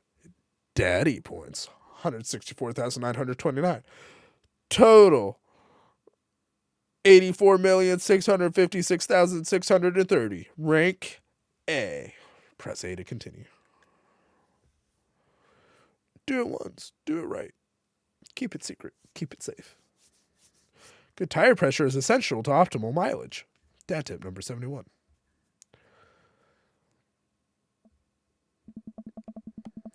Jumbles, I hear the mail truck pull up through the cul-de-sac. Save. So there's a couple letters and a large yellow envelope through the slot. It takes a couple of tries for them to get it. Okay. This game doesn't like to give me a stopping point, so we're going to stop. Because I have to be up in like 5 hours.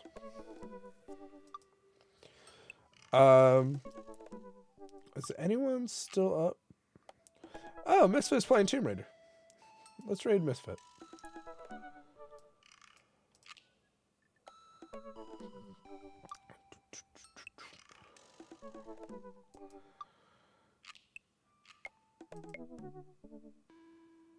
Make sure she's not about to say goodbye.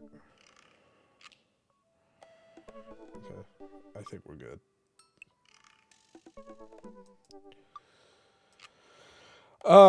Thank you guys so much for hanging out. Thank you for the raids and the bits and the chatting and the hanging out and whatnot. I'll be back tomorrow for some... Oh, and first of all, thank you for the charity donation. We'll be running the charity for the Trevor Project at least all through June. I'll probably let it run until we get to 100, assuming we get that high.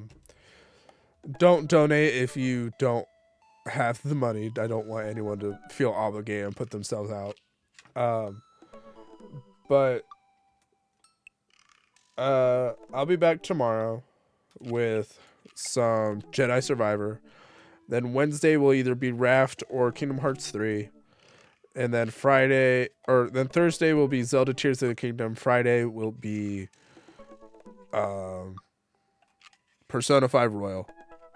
And then we'll be doing Dream Daddy every Monday through June. Maybe longer if it takes longer. But yeah, thank you so much for hanging out. Happy Pride. Please enjoy the rest of your day and or night. Please remember to be kind to one another. And I'll see you all in the next one. Until then. Bye-bye.